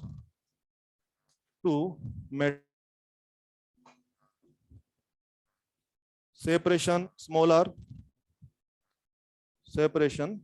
r, charges capital Q1 and capital Q2, charges capital Q1 and capital Q2, then बोल के आ जाओ मैदान में, बस देन बोल के मैदान में आ जाओ, बाकी फोटो में दिखाएंगे, ठीक है। इस सवाल में फिर हमें एक नई जानकारी मिलने वाली है। देखो ना बच्चों, अपने पास दो मेटेलिक स्फीयर है, उनका सेपरेशन कितना बोला है आपने, आर है। एक का चार्ज है +Q1 और एक का चार्ज है +Q2। मुझे पूछ रहे हैं कि इनके बीच में फोर्स कितना होगा, इलेक्ट्रिक फोर्स कितना होगा। अब कुछ बातें कर लेते हैं पहले हम लोग, फिर भी सवाल पे आ जाएंगे। तुम लोगों को याद है ना, जो अपन कूलॉम फॉर्मूला पढ़ रहे थे ना, K Q1Q2/r², मैंने सुना फॉर्मूला केवल पॉइंट चार्जेस के लिए वैलिड है ना यार, बिल्कुल सही बात है। लेकिन उस फॉर्मूला को हम लोग स्फेरिकल चार्ज पे भी लगा सकते हैं। अगर उसका टेक्निकल रीजन चाहिए तो वो सुन लो पहले। आइए, मान लीजिए कोई पॉइंट चार्ज है +Q, इसके लाइन ऑफ फोर्स कैसे निकलेगी, अवे, और एक तरफ की सब तरफ, पॉइंट चार्ज से जो लाइन ऑफ फोर्स निकलती है एक तरफ की सब तरफ, क्या स्फेरिकल सिमेट्री में, यस, बहुत अच्छा, ओके। मान लीजिए कोई स्फेरिकल चार्ज है जिसमें +Q चार्ज है, इससे जो लाइन ऑफ फोर्स निकलेगी वो भी सब तरफ निकलेगी, अगेन स्फेरिकल सिमेट्री। तो आप देखिए पॉइंट चार्ज का जो इलेक्ट्रिकल बिहेवियर है और जो स्फेरिकल चार्ज का इलेक्ट्रिकल बिहेवियर है, अलग की सेम। और सुन लीजिए, मान लीजिए मेरे पास कोई वायर है having positive charge, having charge density +λ, इसकी वजह से भी जो लाइन ऑफ फोर्स निकलेगी वो अवे निकलेगी, लेकिन कैसे अवे निकलेगी, इस तरह से, इस तरह से, इस तरह से और इस तरह से। What it is, spherical symmetry या cylindrical symmetry, that's it. These both are having spherical symmetry and it is having cylindrical symmetry। तो बोलिए ये इनसे मैच कर रहा है कि नहीं कर रहा, नहीं कर रहा। क्या मैं कह दूं पॉइंट चार्ज का इलेक्ट्रिक बिहेवियर और स्फेरिकल चार्ज का इलेक्ट्रिक बिहेवियर सेम है, इसीलिए कूलॉम फॉर्मूला वास्तव में पॉइंट चार्ज के लिए था, लेकिन उसको आप बिंदास किसके लिए लगा सकते हैं, स्फेरिकल चार्ज के लिए लगा सकते हैं। लीनियर चार्ज के लिए लगाएंगे कि नहीं लगाना, नहीं लगाना है, ये बात अपनी पक्की हो गई है। और आज मेरे सवाल में पॉइंट चार्ज है कि स्फेरिकल चार्ज है, स्फेरिकल, तो आपने बोला फोर्स लगाइए, क्या मुझे कूलॉम फॉर्मूला लगाने का अधिकार है, यस। और इसका अधिकार है तो आप जानते हैं मैं कितना लिखने वाला हूँ, 1Q2/r²। अब ध्यान दें, अगर मैं मानता हूं कि पर्टिकुलर स्फीयर पे Q1 चार्ज है, तो चार्ज अगर मैं मानता हूं कि अकेले यहाँ बैठा है तो आई थिंक ये सीन होगा, इस तरह से अकेले यहाँ बैठा है तो क्या सीन होगा, ये सीन हो जाएगा, क्लियर है। अगर हम मैं मानते हैं कि दोनों एक दूसरे पर बिल्कुल भी असर नहीं डाल रहे हैं, तो ऑब्वियसली दोनों का कोई एक दूसरे में डिस्टर्बेंस, कोई इंटरफेयर नहीं है, तो क्या दोनों का अपना अपना चार्ज क्या ईमानदारी वाला डिस्ट्रीब्यूशन होगा, ये ईमानदारी वाला मतलब एकदम यूनिफॉर्म डिस्ट्रीब्यूशन होगा। और बॉस अगर इसका पूरा चार्ज यूनिफॉर्मली डिस्ट्रीब्यूटेड है तो पूरे चार्ज का सेंटर क्या गोले के सेंटर पे माना जा सकता है, पूरे चार्ज का सेंटर क्या गोले के सेंटर माना जा सकता है? तो दोनों चार्ज के सेंटर का सेपरेशन कितना हो गया? आर। तो फोर्स ये लिखा जा सकता है, लेकिन ये आंसर सही नहीं है, ये रफ आंसर है। बिल्कुल, आपने तो इंडक्शन पढ़ लिया है। क्या असर होगा?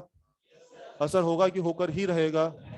अगर दो मेंबर पास में तो बॉस असर तो होगा। या तो आप कह दीजिए असर नहीं है, आप कह दीजिए कि very large separation is there, तो मैं मानूंगा असर नहीं है, लेकिन आपने तो ऐसा नहीं बोला है। मैं समझ गया, तुम बोलते रहो आइडियल कंडीशन, लेकिन मैं जानता हूँ प्रैक्टिकली असर तो होगा। तो आइए कुछ बात करते हैं, प्रिसाइज बात करें। This rough answer, rough answer. किसी ने बोला भाई प्योर आंसर बता, तो मुझे लगता है भाई साहब असली सीन ये होगा, दूरियां तो आज भी आर है, दूरियां तो आज भी आर है। Yes, plus Q1 and plus Q2। हाँ, क्या लगता है? प्लस प्लस क्या रिपल्शन? बोलिए, क्या एक दूसरे को पुश करेंगे ना?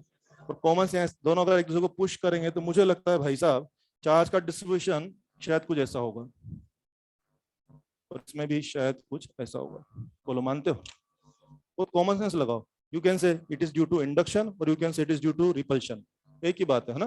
देखो, अगर इसके ऊपर कोई दूसरे का असर नहीं तो चार्ज बिल्कुल यूनिफॉर्मली बटा हुआ है, इसमें भी चार्ज यूनिफॉर्मली बटा हुआ है। लेकिन अगर दोनों एक दूसरे को पुश कर रहे हैं तो पुश की वजह से क्या होगा? दोनों के चार्ज क्या थोड़े थोड़े पीछे खिसक गए हैं? यस।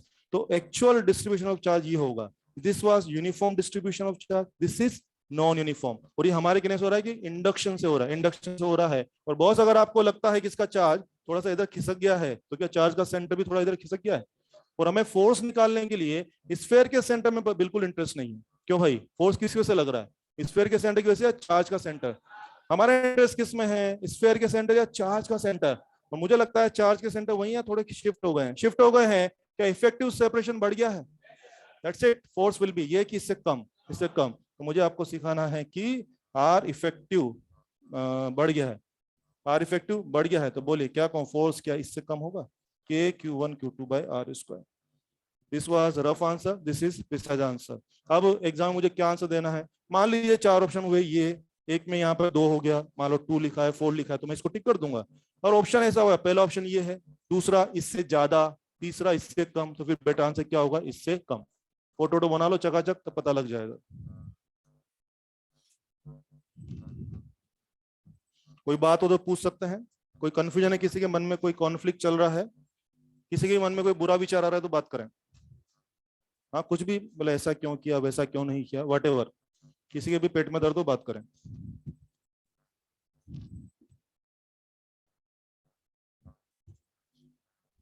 और अगर ये समझ में आया तो फिर मेरे अगले सवाल का जवाब तो आप दे ही दोगे। बना दिया सबने? शाबाश। क्या था बच्चे? 2 मेटल के स्फीयर थे, मैंने बोला फोर्स बताइए। This was rough answer and this is precise. नहीं बोल रहा, मेरे शब्द पकड़ रहे हैं आप लोग? मैंने इसको गलत नहीं बोला है, ये भी सही है, लेकिन ये रफ है। एकदम शुद्ध आंसर, प्रिसाइज आंसर कौन सा हो रहा है? वे हो रहा है। ठीक है, और देखते हैं। अब समझ में आया तो फिर ये जवाब दो। ये लो, वापस से लगभग वही सवाल है, सेंटर वही है, दूरियां आज भी आर है, plus Q1 and minus Q2। Yes, हाँ जी।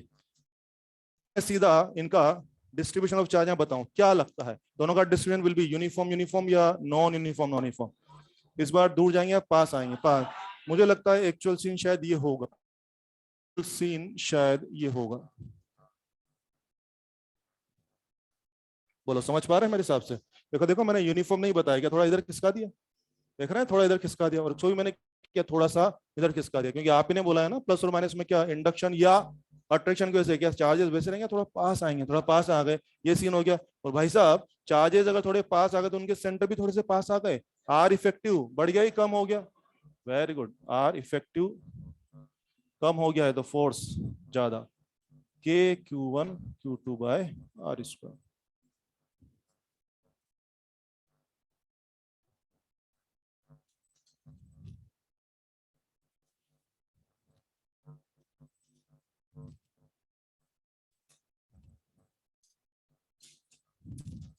ठीक है, लिखा है सब लोगों ने? और अगर समझ में आया तो फिर मुझे और जवाब दीजिए, मैं देखता हूँ कितने लोग समझ पाए मेरी बात को। अच्छा, इसमें अपने हिसाब से ऐड कर लेना आप लोग, due to induction uniform distribution नहीं है, पास में आ गए, ऐड कर लेना। सुन लिया सबने? रिवीजन करते टाइम दिक्कत नहीं आनी चाहिए, उस टाइम ऐसा नहीं होना चाहिए बोले यार ऐसे कैसे हुआ था, डिस्टेंस क्यों बढ़ा था। सुन लिया सबने? घर पे जाके आप रिवाइज करेंगे तो वहां जो भी एडिशनल आपके थॉट्स हैं, जो भी आपको लिखना है वो मिला सकते हैं। ठीक है, ये आ गया। चलो, दोनों प्लस प्लस थे तो सेपरेशन बढ़ गया था, तो फोर्स थोड़ा सा कम। प्लस और माइनस से तो सेपरेशन कम हो गया था, फोर्स थोड़ा सा ज्यादा। दोनों स्फीयर माइनस माइनस, सेपरेशन बढ़ जाएगा, फोर्स क्या कम या ज्यादा, कम हो जाएगा। इस तरह से हम आंसर कर सकते हैं। क्लियर है सबको? ये आंसर आ गया। अब देखो ये मैंने सवाल बता दिया आपको, 2-3 सवाल तो ये हो गए। इस तरह की बातें सुनने में बहुत छोटी सी लगती है, मगर इस तरह की बातों को हम बहुत अच्छे से यूज कर सकते हैं। मैं याद दिलाता हूं आप लोगों को, शायद अपनी रेस में या मॉड्यूल में एक बहुत कॉमन क्वेश्चन है, सुने, आंसर सही आना चाहिए। 2 पॉइंट चार्ज है, शब्द पकड़े, 2 पॉइंट चार्ज है, लेट उनके बीच में फोर्स है एफ। ठीक है, 2 पॉइंट चार्ज है, फोर्स कितना है एफ, हो गया। उन्हीं दोनों डिस्टेंस पर 2 स्फीयर रख दिए हैं, उनपे वही चार्जेस हैं। अब उनके बीच में फोर्स क्या होगा, एफ या लेस देन एफ या more than F? Less than F. Very good, less than F. क्यों बोला आप लोगों ने? क्योंकि पॉइंट चार्जेस थे, तब तो उनमें आपस में इंडक्शन नहीं हो रहा था। अभी बात चली थी भाई साहब इंडक्शन पॉइंट में नहीं होता है, कुछ बात थी, यस। लेकिन जैसे पॉइंट चार्जेस को स्फेरिकल चार्जेस से रिप्लेस किया, यस, क्या ये दूरियां वही रहेंगी, बढ़ जाएंगी, ये दूरियां बढ़ जाएंगी, इंडक्शन होगा, ये दूरियां बढ़ जाएंगी, फोर्स वही की कम हो जाएगा। इस तरह से हम आंसर करते हैं। देखा है ना, इस तरह का बहुत कॉमन क्वेश्चन होता है, सभी बुक्स में ऑलमोस्ट, शायद अपने रेस में भी है। फिर सुन लीजिए, 2 point charge, particular separation, force is F. If these charges are replaced by 2 spherical charges at the same separation, force वही रहेगा कि कम हो जाएगा, कम हो जाएगा। प्लस प्लस था ना, तो रिपल्शन होगा तो डिस्टेंस बढ़ जाएगी और ये हो जाएगा। कंफर्टेबल है? चलिए, इस तरह से आप काम कर सकते हैं, बहुत ही अच्छी बात है। चीजों को और आगे बढ़ाते हैं हम लोग, उसी में और छोटी छोटी बारीकियां पकड़ते हैं।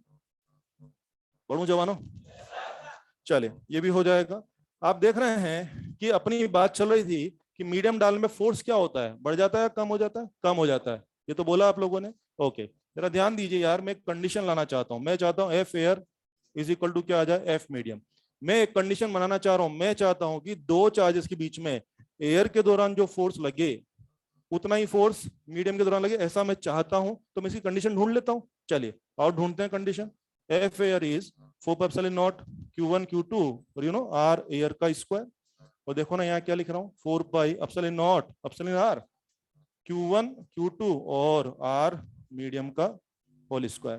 कुछ खास देखा आप लोगों ने? बॉस, दोनों टाइम पे चार्जेस वही हैं। अगर मैं दोनों टाइम पे सेपरेशन भी वही रखता तो दोनों फोर्स सेम आते कि कतई नहीं आते? वेरी गुड, वही चार्जेस है और सेपरेशन भी दोनों टाइम में आर और आर, यानी सेपरेशन सेम रखता तो फोर्स सेम आते कि नहीं आते? नहीं आते, कतई नहीं आते। तो फिर मैं इस बात को राजी हूं कि मैं दोनों टाइम पे सेपरेशन अलग अलग रखने को तैयार हूं। मैं दोनों टाइम पे सेपरेशन अलग अलग करने को तैयार हूं। एयर के दौरान सेपरेशन को क्या नाम दे दिया, आर एयर, और मीडियम के दौरान सेपरेशन को क्या नाम दे दिया, आर मीडियम। मैं इस बात के लिए तैयार हूं कि हाँ, एयर में सेपरेशन अलग रख लूंगा और मीडियम में सेपरेशन अलग रख लूंगा, बस फोर्स बराबर चाहिए। क्या ठीक है? चलो इसको सोल्व कर लेते हैं। आप देखो फालतू बातें उड़ा देते हैं इसमें। R air square epsilon R into, ये हो गया बच्चों, और ये हो गया। तो एक बहुत ही सुंदर फॉर्मूला आया है, this is root epsilon R into R medium. ये बहुत ही अच्छा फॉर्मूला आ गया। इसके ऊपर क्वेश्चन है अपने बुक्स के अंदर। ये फॉर्मूला कर क्या रहा है? देखा आपने फॉर्मूला कर क्या रहा है? क्या ये एयर का सेपरेशन और क्या मीडियम के सेपरेशन को कोरिलेट कर रहा है? फील करो, सिर्फ फॉर्मूला याद करने थोड़ी ना होगा। ये कर क्या रहा है? ये मीडियम के सेपरेशन और एयर के सेपरेशन को कोरिलेट कर रहा है। मतलब ये फॉर्मूला मेरी किस बात में मदद करेगा? ये फॉर्मूला, हम कई बार आपको मीडियम का सेपरेशन दे देंगे और इक्विवेलेंट एयर का सेपरेशन पूछेंगे, कई बार एयर का सेपरेशन दे देंगे और इक्विवेलेंट मीडियम का सेपरेशन पूछेंगे। जब भी इस तरह क्वेश्चन मैनेज करने हैं तो आपको ये फॉर्मूला लेना पड़ेगा। And what do you mean by equivalent? Equivalent, what do you mean equivalent? काहे के लिए इक्विवेलेंट? क्या providing same force? R air और आर मीडियम दोनों इक्विवेलेंट हैं। For what? For what? For getting same force, for getting same force. मैं data लेकर बोलता हूं, सुने आप, और अच्छे समझ में आएगा। सुने, एक छोटा डेटा पकड़ते हैं। मान लो बच्चे, मैंने आपसे बोला कि आर मीडियम इस कुछ भी, जैसे मान लेते हैं 4 सेंटीमीटर, है ना, और एप्सिलॉन आर है मान लीजिए 9, और मैंने आपसे कहा कि आर एयर लाइए, ठीक है ना, एक सिंपल सवाल। और ये सवाल करवाना मेरा उद्देश्य नहीं है, इस सवाल के डेटा के थ्रू मैं आपको इसका एक्चुअल फील देना चाहता हूँ कि इसका फील क्या है। ठीक है, मैं क्या बोल रहा हूँ, मीडियम का सेपरेशन कितना है, 4 सेंटीमीटर, मीडियम का डायलेक्ट्रिक कांस्टेंट कितना है, 9। तो मेरी लैंग्वेज क्या होगी, find equivalent separation in air, find equivalent separation in air, ये मेरी लैंग्वेज होगी। हो गया? हाँ बिल्कुल सही बात है। This is root 4, obviously answer is 12 centimetre. बिल्कुल सही बात है, ये आंसर आ गया। इस सवाल की क्या स्पेशल बात हुई, मैंने आपको आर मीडियम दिया है और क्या पूछ लिया, आर एयर। कभी मैं उल्टा काम करूंगा, कभी आर एयर दे दूंगा और क्या पूछ लूंगा, आर मीडियम। इस प्रोफाइल क्वेश्चन भी आपको मिलने वाले हैं। अब ये जो डेटा आपके सामने है, इसका मीनिंग पकड़ते हैं ताकि आप इसको समझ पाए कि हुआ क्या है। इसका मीनिंग ये हुआ है कि मेरे पास 2 पॉइंट चार्जेस हैं, होंगे कोई 2 चार्जेस Q1 Q2, उनको मैं इस मीडियम में अगर 4 सेंटीमीटर गैप पे रखता हूं तो क्योंकि उनके बीच में कोई ना कोई फोर्स चल रहा होगा। इस मीडियम में 4 सेंटीमीटर गैप पे मैंने चार्जेस को रखा है, निश्चित रूप से उनके बीच में कोई ना कोई फोर्स चल रहा होगा। उतना ही फोर्स उन्हीं दोनों एयर में लगवाना चाहता हूं, एयर में। तो मुझे ये फॉर्मूला बता रहा है कि एयर में 4 सेंटीमीटर गैप पे रखने से काम नहीं चलेगा। एयर में कितना गैप पे रखना पड़ेगा? 12 सेंटीमीटर। इसका मतलब क्या हो गया कि 12 सेंटीमीटर एयर का सेपरेशन जो फोर्स दिलवा रहा है, वही फोर्स इस मीडियम का 4 सेंटीमीटर सेपरेशन दिलवा रहा है। इसका मतलब क्या हो गया? क्या मैं कह दूं 12 centimetre of air is equal to 4 centimetre of this medium? और we can say 4 centimetre of this medium is equal to 12 centimetre of air. क्या मैं बोल दूं एयर का 12 सेंटीमीटर इस मीडियम के 4 सेंटीमीटर के इक्विवेलेंट है? For what? For getting same force, for getting same force. मतलब इस मीडियम का 4 सेंटीमीटर मेरे को जो फोर्स दिलवाता, उतना ही फोर्स मुझे एयर का कितना सेपरेशन दिलवाएगा? 12 सेंटीमीटर। ये मेरा मीनिंग है, ये मेरा सिग्निफिकेंस है। लिख सकते हैं जो ठीक लगता है।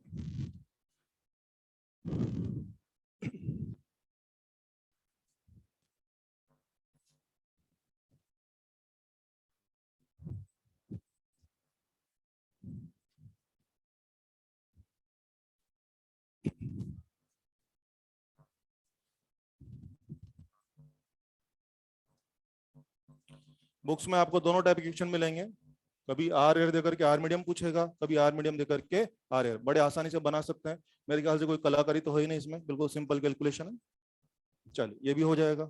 चीजों को और आगे बढ़ाते हैं। कूलम फोर्स की बातें चल रही थी, उसमें छोटी छोटी बात पकड़ रहा हूं मैं। मुझे बताइए दो चार्जेस के बीच में कूलम फोर्स क्यों लग रहा है? हमारे कहने से आप म्यूचुअल इंटरेक्शन। ओबियसली यार, मैं मना करूंगा तो क्या फोर्स लगना बंद हो जाएगा क्या? वो तो लग ही रहा है ना। Obviously that is due to mutual. सुना है जब दो मेंबर्स के बीच में म्यूचुअल एक्शन की वजह से फोर्स लगता है तो उस फोर्स में दो बातें होती है। एक बात, that force is never affected by presence of any other member.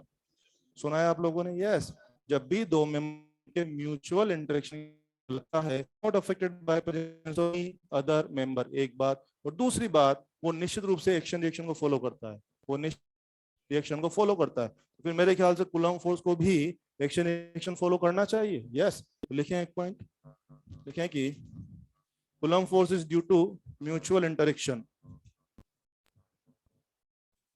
Coulomb force is due to mutual interaction, mutual interaction. सो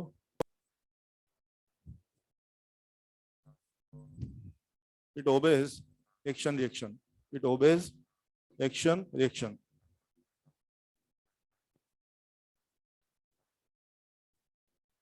ठीक है, आपने बोला ये एक्शन रिएक्शन को फॉलो करेगा और मैं बाकायदा दिखा सकता हूं कैसे फॉलो करेगा। आइए पूरा सीन समझाता हूं आपको। मान लो बच्चों मेरे पास दो चार्ज है, मान लो दोनों पॉजिटिव हैं और लेट इट इज Q1 और मान लेते हैं Q2 है। दो पॉइंट चार्ज, दोनों प्लस प्लस है। एक और सेट ले लेता हूं मैं, पॉइंट चार्ज पॉइंट चार्ज, ये Q1 और ये हो गया Q2। जानबूझ के दो सेट लिए हैं, Q1 Q2 दोनों प्लस प्लस है और जानबूझ के Q1 Q2 दोनों प्लस और माइनस है। This definitely line joining the charges, line joining the charge, ऐसा हम लोग जान रहे हैं। हम सब अपने कॉमन सेंस या पुरानी नॉलेज से जानते हैं कि जो फोर्स लगेगा वो निश्चित रूप से दोनों चार्जेस को जोड़ने वाली लाइन के अलोंग लगता है। Force is always along the line joining the charge, ये बात तो तय है। तो बच्चे जो भी फोर्स लेगा वो इसी लाइन के अलोंग लगने वाला है। यस, अब इस लाइन के अलोंग तो लगेगा, मगर वो लेफ्ट लगेगा कि राइट लगेगा शायद एक कॉमन सेंस से तय कर सकते हैं। यस, आप सब जानते हैं प्लस प्लस रिपल्शन, प्लस और माइनस अट्रैक्शन।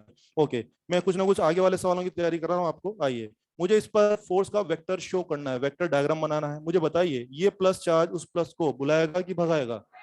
भगाएगा। तो मैं उसका डायरेक्शन दिखाना चाह रहा हूँ। चार ऑप्शन बोलता हूँ, लेफ्ट राइट अप डाउन। हाँ शाबाश, ओबियसली कॉमन सेंस, ये वाला उसको बुलाएगा कि भगाएगा? भगाएगा। तो आई थिंक ये हो जाएगा, एंड दिस इज F21। ध्यान दीजिए, जिस पे फोर्स लगता है उसका नंबर पहले लिखते हैं और जिसके कारण लगता है उसका नंबर बाद में। The meaning is force on particle 2 due to particle 1। ये इसका हो गया। बच्चे ये वाला भी तो इसको बुलाएगा कि भगाएगा? कॉमन सेंस की बात है, ये हो जाएगा, and the numbering will be F12। Clear है सब लोगों को? आइए, प्लस और माइनस अट्रैक्शन, ये वाला प्लस उसको भगाएगा कि बुलाएगा? बुलाएगा बोले तो ये हो जाएगा, एंड दिस F21। और हाँ, वो वाला इसको बुलाएगा बोले तो F12। यू नो, तो जो भी फोर्स है वो along the line joining the charge तो लगने हैं, मगर वो लेफ्ट वर्ड लगेगा कि राइट वर्ड लगेगा शायद हम लोग कॉमन सेंस तय कर लेता है। अट्रैक्शन रिपल्शन से कि हम लोग तय कर लेते हैं। तो आप देखा, आपने सारे फोर्सेस के वेक्टर डायग्राम बना दी कि हाँ ऐसा ऐसा लगेगा, ठीक है, डायग्राम मुझे समझ में आते हैं, हो गया।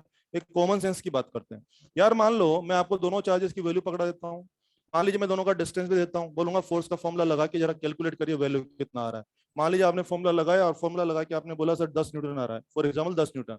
अगर इनके बीच में फोर्स 10 न्यूटन आ रहा है, इसका मीनिंग क्या हो गया, इस पे कितना फोर्स लग रहा है 10, और इस पे भी 10। तो आप देखो कितनी अच्छी बात हो गई। इस सेट को पकड़ेंगे मेरे साथ।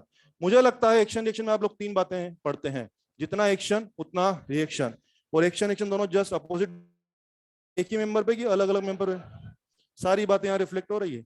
इस सेट ऑफ मेंबर्स में देखिए जरा क्या हो रहा है, 2 फोर्स चल रहे हैं ना। यस, क्या बात हुई, जितना एक्शन उतना रिएक्शन। इस पे लगा 10 न्यूटन तो इस पे भी लगेगा 10 न्यूटन, यानी एक्शन रिएक्शन बराबर है। और एक्शन और रिएक्शन दोनों एक ही मेंबर पे कि अलग अलग पे।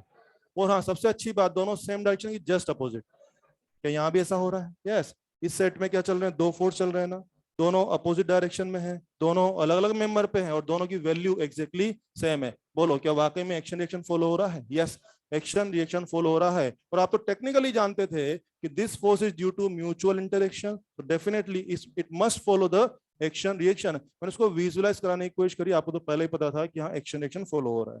और बहुत अगर एक्शन रिएक्शन फॉलो हो ही रहा है तो बताइए इस फोटो के बारे में क्या मैं ऐसा लिख दूं, F12 is equal to F21, ये लिख दें या कुछ करेक्शन करना है, माइनस लगाना है? नालायकों सही है ये, ऊपर एरो नहीं लगाया ना, संभालो अपने आप को, एरो लगा है कि नहीं लगा है। तो वो क्या बोल रहा है कि दोनों का मैग्नीट्यूड सेम है। हाँ, सच बोला कि झूठ बोला? सच है ना, दोनों का मैग्नीट्यूड सेम है। और जो आप सोच रहे हो वो ये है, तुम लोग एक कदम आगे चल रहे हो मेरे से। हाँ, वेरी गुड। जो आप सोच रहे थे वो शायद ये था। बोलो ये लाइन, हाँ सच है कि झूठ है? झूठ है। ये बोला कि दोनों का वैल्यू भी सेम है और डायरेक्शन भी सेम है, सच बोला कि झूठ बोला? तो झूठ को सच करने के लिए क्या माइनस लगा दें? अब दोनों लाइन सही है।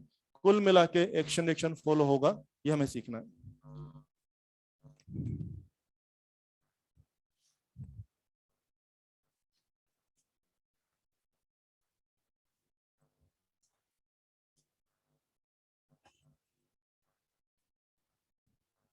ये सब डायरेक्शन वगैरह सब मैं भी थोड़ी देर में यूज करने वाला हूँ। अभी थोड़ी देर में जब कार्यक्रम शुरू होगा हर चीज यूज की जाएगी यहाँ पे, ठीक है? अभी सिखा रहे हैं, फिर अभी सवालों में सब इस्तेमाल होगा।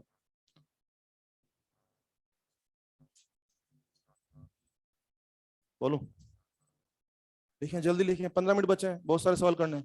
खींच दो फटाफट, हाँ ज्यादा मत सोचो बे, खींच दो। शाबाश।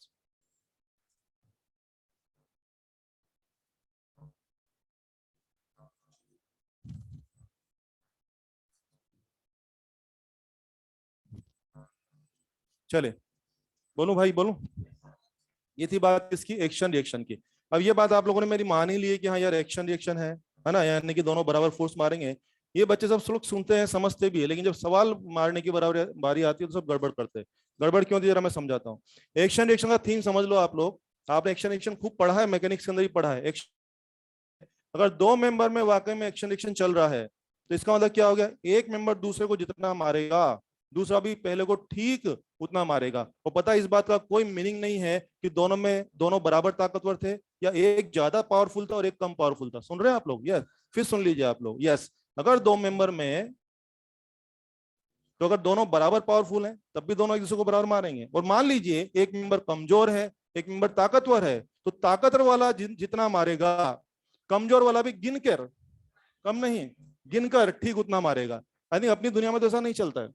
अपनी दुनिया में तो ताकतवर ज्यादा मार लेता है और कमजोर कम मार पाता है, लेकिन इधर हिसाब बराबर है भाई साहब, इधर हिसाब बराबर है। ताकतवर वाला कमजोर को जितना मारेगा कमजोर भी गिनकर ठीक उतना मारेगा। क्या ये बहुत ही सही बात है? काश इधर भी ऐसा हो पाता, नहीं, लेकिन कोई बात नहीं। तो कुल मिला के बात ये हो गई है, एक्शन रिएक्शन में मेन मुद्दा निकल के आया है कि 2 मेंबर में अगर वाकई में एक्शन रिएक्शन चल रहा है तो एक मेंबर दूसरे को जितना मारेगा दूसरा भी ठीक उतना मारेगा। मैंने कोई फर्क नहीं पड़ता कि दोनों में कौन कमजोर था और कौन ताकतवर था। और ऐसा होता भी है, मैं दिखा सकता हूं। जैसे अपन लोग अर्थ सरफेस पे चलते हैं ना, मैकेनिक्स आप लोगों का स्ट्रॉन्ग होता है, आप सब जानते हैं। तो जैसे हम अर्थ पे चलते हैं, कैसे एक्सप्लेन, कुछ गलत बोला क्या मैंने? हाँ, तो जैसे अपन अर्थ पे चलते हैं तो अपन उसको कैसे एक्सप्लेन करते हैं, एक्शन रिएक्शन से। जैसे मैं चल रहा हूं तो क्या होगा, अपन लोग पैर से अर्थ को पुश किए, मैंने अर्थ के ऊपर फोर्स लगाया, एक्शन, अर्थ ने मेरे ऊपर क्या किया, रिएक्शन, तो पैर आगे बढ़ेगा। फिर मैंने अर्थ के ऊपर फोर्स लगाया, दिस एक्शन, और अर्थ ने मेरे ऊपर क्या किया, रिएक्शन। इस तरह से अपन लोग मैकेनिक्स में क्या एक्सप्लेन करते हैं, चलने का प्रोसेस एक्सप्लेन करते हैं, पता है ना आप लोगों को। अब देखो कितनी अच्छी बात हो रही है, मैं और अर्थ के बीच में क्या चल रहा है, एक्शन रिएक्शन। मैं और अर्थ के बीच में क्या चल रहा है, एक्शन रिएक्शन। अब जरा देखना, मैंने लगाया मान लो 10 न्यूटन, तो अर्थ भी कितना मार रहा है, 10 न्यूटन। आप खुद देखो ना, मेरी तुलना में अर्थ तो बहुत बड़ा ऑब्जेक्ट हुआ ना, तो अर्थ और मेरे में मैं कमजोर हूं और अर्थ तो बहुत पावरफुल है ना, इतना बड़ा ऑब्जेक्ट है। तो मैंने मारा 10, तो अर्थ इतना बड़ा होने के बाद भी कितना मार रहा है, ज्यादा की 10 मार रहा है, 10। अगर मान लो अर्थ बड़ा ऑब्जेक्ट है, ज्यादा मारेगा, मैं मारूंगा 10, मारेगा, चल निकल, में हिसाब बराबर हो जाएगा, चांद पे पहुंच जाएंगे एक बार में, समझे कि नहीं। इसका मतलब क्या हो रहा है, सीखने वाली बात क्या है, अर्थ और मेरे बीच में क्या चल रहा है, एक्शन रिएक्शन। तो मैं लगा रहा हूँ 10 न्यूटन, तो अर्थ भी कितना लगा रहा है, 10 न्यूटन। फिर मैं लगा रहा हूँ 10 न्यूटन, तो अर्थ भी कितना लगा, 10 न्यूटन। इसका मतलब क्या हो गया, कमजोर मेंबर और पावरफुल मेंबर मैटर्स या does not matter, does not matter, दोनों एक दूसरे पर ठीक बराबर फोर्स मारने वाले हैं। क्या कंफर्टेबल है इस बात में। ये बात जो सिखा रहा हूँ, इतनी कहानियां जो मैंने सुना दी है, इसको कहीं ना कहीं आगे यूज करने वाला हूँ, अगले लेक्चर में करेंगे, इसको यूज करने जा रहा हूँ। हाँ, समझ में आ जाएगा सबको, आंसर दे देंगे ना, very good.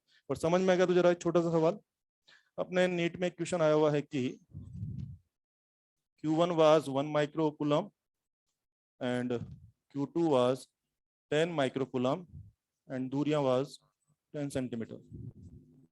Of course, 2 point charges 1 and 10 and let's separation दूरियां is 10 centimeter. ये सब झांकी बना के दिया और लैंग्वेज में था। एग्जाम में क्या पूछा, 1 पर फोर्स और 2 पर फोर्स का रेशियो चाहिए, ये मांगा एग्जाम। ये आपके नीट का क्वेश्चन है। 1 का वाला समझ रहे हैं आप, दोनों पे बराबर फोर्स लगेगा। लेकिन कुछ देखा है क्या आपने, एक चार्ज छोटा और एक चार्ज ज्यादा है। देखो भाई 1 कूलम और 1 माइक्रोकूलम एंड 10 माइक्रोकूलम, नहीं दोनों चार्ज अगर बराबर होते तो दोनों एक दूसरे बराबर फोर्स लगाते। नहीं, मेरे सवाल में एक चार्ज कम है और एक चार्ज ज्यादा है। हाँ, बराबर लगेगा। नहीं, एक चार्ज ज्यादा है भाई, ज्यादा है यार, 10 टाइम्स, 10 टाइम्स। हाँ, अभी क्या समझा है, कमजोर वाला ताकतवर वाले को जितना मारेगा, ताकतवर वाला भी कमजोर को ठीक उतना मारेगा। बोलो कम ज्यादा पिटाई हो गया, बराबर पिटाई। तो सोल्व करना है कि 1-1, answer is 1-1 and due to action reaction. कारण लिख लेना, ऐसा आंसर क्यों मार दिया, एक्शन रिएक्शन। मुझे लगता है सोल्व करने की कोई जरूरत ही नहीं है ना इसमें। क्या सोल्व करेंगे, एक बार बताओ, सोल्व करके फोर्स निकाल भी लोगे, मान लो फोर्स की वैल्यू आई 50 न्यूटन, तो इस पे कितना लग रहा होगा 50, और इस पे भी कितना लग रहा है 50। मान लो फोर्स की वैल्यू 500 न्यूटन भी आ गई, तब भी क्या होगा, इस पे लग रहा है 500, उस पे लग रहा है 500। तो फोर्स की वैल्यू बना के टाइम खराब नहीं करना है, दिमाग में रहना चाहिए यार दोनों एक दूसरे फोर्स एक्सर्ट कर रहे हैं, एक्शन रिएक्शन बराबर ही होने वाला है। Answer is 1-1। कर सकते हैं, चल वेरी गुड, बात कर लेते हैं। मैंने सुना है कि फोर्स तो वेक्टर क्वांटिटी होता है, सही सुना है कि मैंने। और अगर वेक्टर क्वांटिटी भाई साहब, तो जो कूलम फॉर्म में लिखना आना चाहिए। कूलम फॉर्मूला की बातें चल रही है आज, वेक्टर फॉर्म। जी हाँ, कूलम फॉर्मूला हम पढ़, उसको हम किस में लिखने जा रहे हैं, वेक्टर फॉर्म में। ध्यान दीजिए, कभी कभी हमारे पास कोई न्यूमेरिकल ऐसा हो सकता है जिसमें हमसे कूलम फोर्स कैलकुलेट करवाया जाएगा, वो पता लगा आंसर प्लेन आंसर नहीं, आंसर वेक्टर के फॉर्म में है, IJ के वगैरह के फॉर्म में है, वो सब मैनेजमेंट करना आना चाहिए। आइए देखते हैं यार, फोर्स का फॉर्मूला क्या था अपना, K Q1 Q2 bye R²। बच्चों वेक्टर होता क्या है वास्तव में, वैल्यू के साथ डायरेक्शन चिपका दें तो क्या वेक्टर बन जाता है। यस, ये वैल्यू है ना, तुमने बोला नहीं तू वेक्टर कर, तो वैल्यू के साथ डायरेक्शन चिपका दो, और डायरेक्शन बोले तो वेक्टर की unit vector, unit vector, very good, ये आर कैप चिपका दिया। क्या वेक्टर फॉर्मूला तैयार है, यस। हम चाहे तो इसको ऐसा लिख सकते हैं, ये क्या हो जाएगा, vector format of Coulomb's law. कर लेते हैं क्वेश्चंस में, प्रैक्टिस करते हैं इस पे।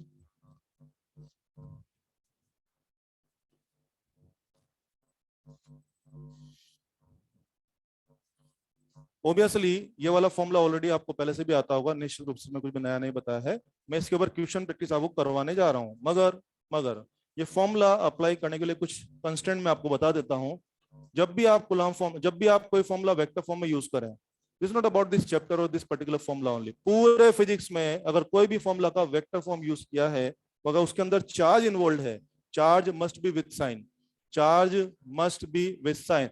पॉजिटिव चार्ज होगा तो विद प्लस डालना, और नेगेटिव चार्ज होगा तो विद माइनस डालना। तो मैं याद है अभी तक मैं क्या यूज कर रहा था, वेक्टर फॉर्मूला की प्लेन फॉर्मूला, प्लेन फॉर्मूला। उसमें अपन क्या करते हैं, चार्ज का वैल्यू डाल देते हैं और प्लस और माइनस देके क्या बोलते हैं, हाँ अट्रैक्शन है, रिपल्शन है, सब बोलते हैं ना। ये ये कौन सा फॉर्मूला है, प्लेन फॉर्मूला की वेक्टर फॉर्मूला? वेक्टर फॉर्मूला में charge must be with sign, भूल कर भी अगर आपने साइन छोड़ दिया तो आपका आंसर गलत आने वाला है। तो लिख दो ना पहला point, charge must be with sign.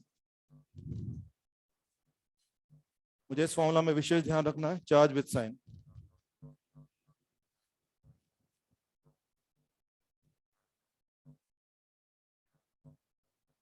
इधर आना जरा, yes come on, this one, magnetic force कैसा फॉर्मूला है, प्लेन फॉर्मूला की वेक्टर फॉर्मूला? ओके, मैं प्रोटॉन पे ऑपरेट कर रहा हूँ, यहाँ क्यू क्यू क्या लिखूंगा, प्लस ई। मैं इलेक्ट्रॉन पे ऑपरेट कर रहा हूँ, शाबाश, ई या minus E? Very good, because it is vector formula. आपका ड्यूटी है, आपका कर्तव्य है, किसी भी वेक्टर फॉर्मूला में चार्ज साइन ऑफ कोर्स। दूसरी बात आप देख रहे हैं बच्चों, यहाँ पे आर वेक्टर तय करना पड़ेगा ना, आर वेक्टर। आपने बुकिश लैंग्वेज देखी कि बुक्स में क्या लिखा होता है, कई जगह R12 R21 लिखा होता है, वो लोग उलझे रहते हैं कि R12 मतलब R1 माइनस R2 करूं कि R2 माइनस R1 करूं। सब बकवास है, सब छोड़ दो ना, मैं आपको देसी स्टाइल बोलता हूँ, कभी गड़बड़ नहीं होगा, ठीक है? मुझे लगता है 2 मेंबर है ना, मेरा एक ही तरीका है, टारगेट माइनस सोर्स। जब भी आपको आर वेक्टर करना है तो क्या करना है, टारगेट माइनस सोर्स। मुझे लगता है टारगेट कौन होगा, जिसपे फोर्स स्टडी कर रहे हैं, क्या वो टारगेट है?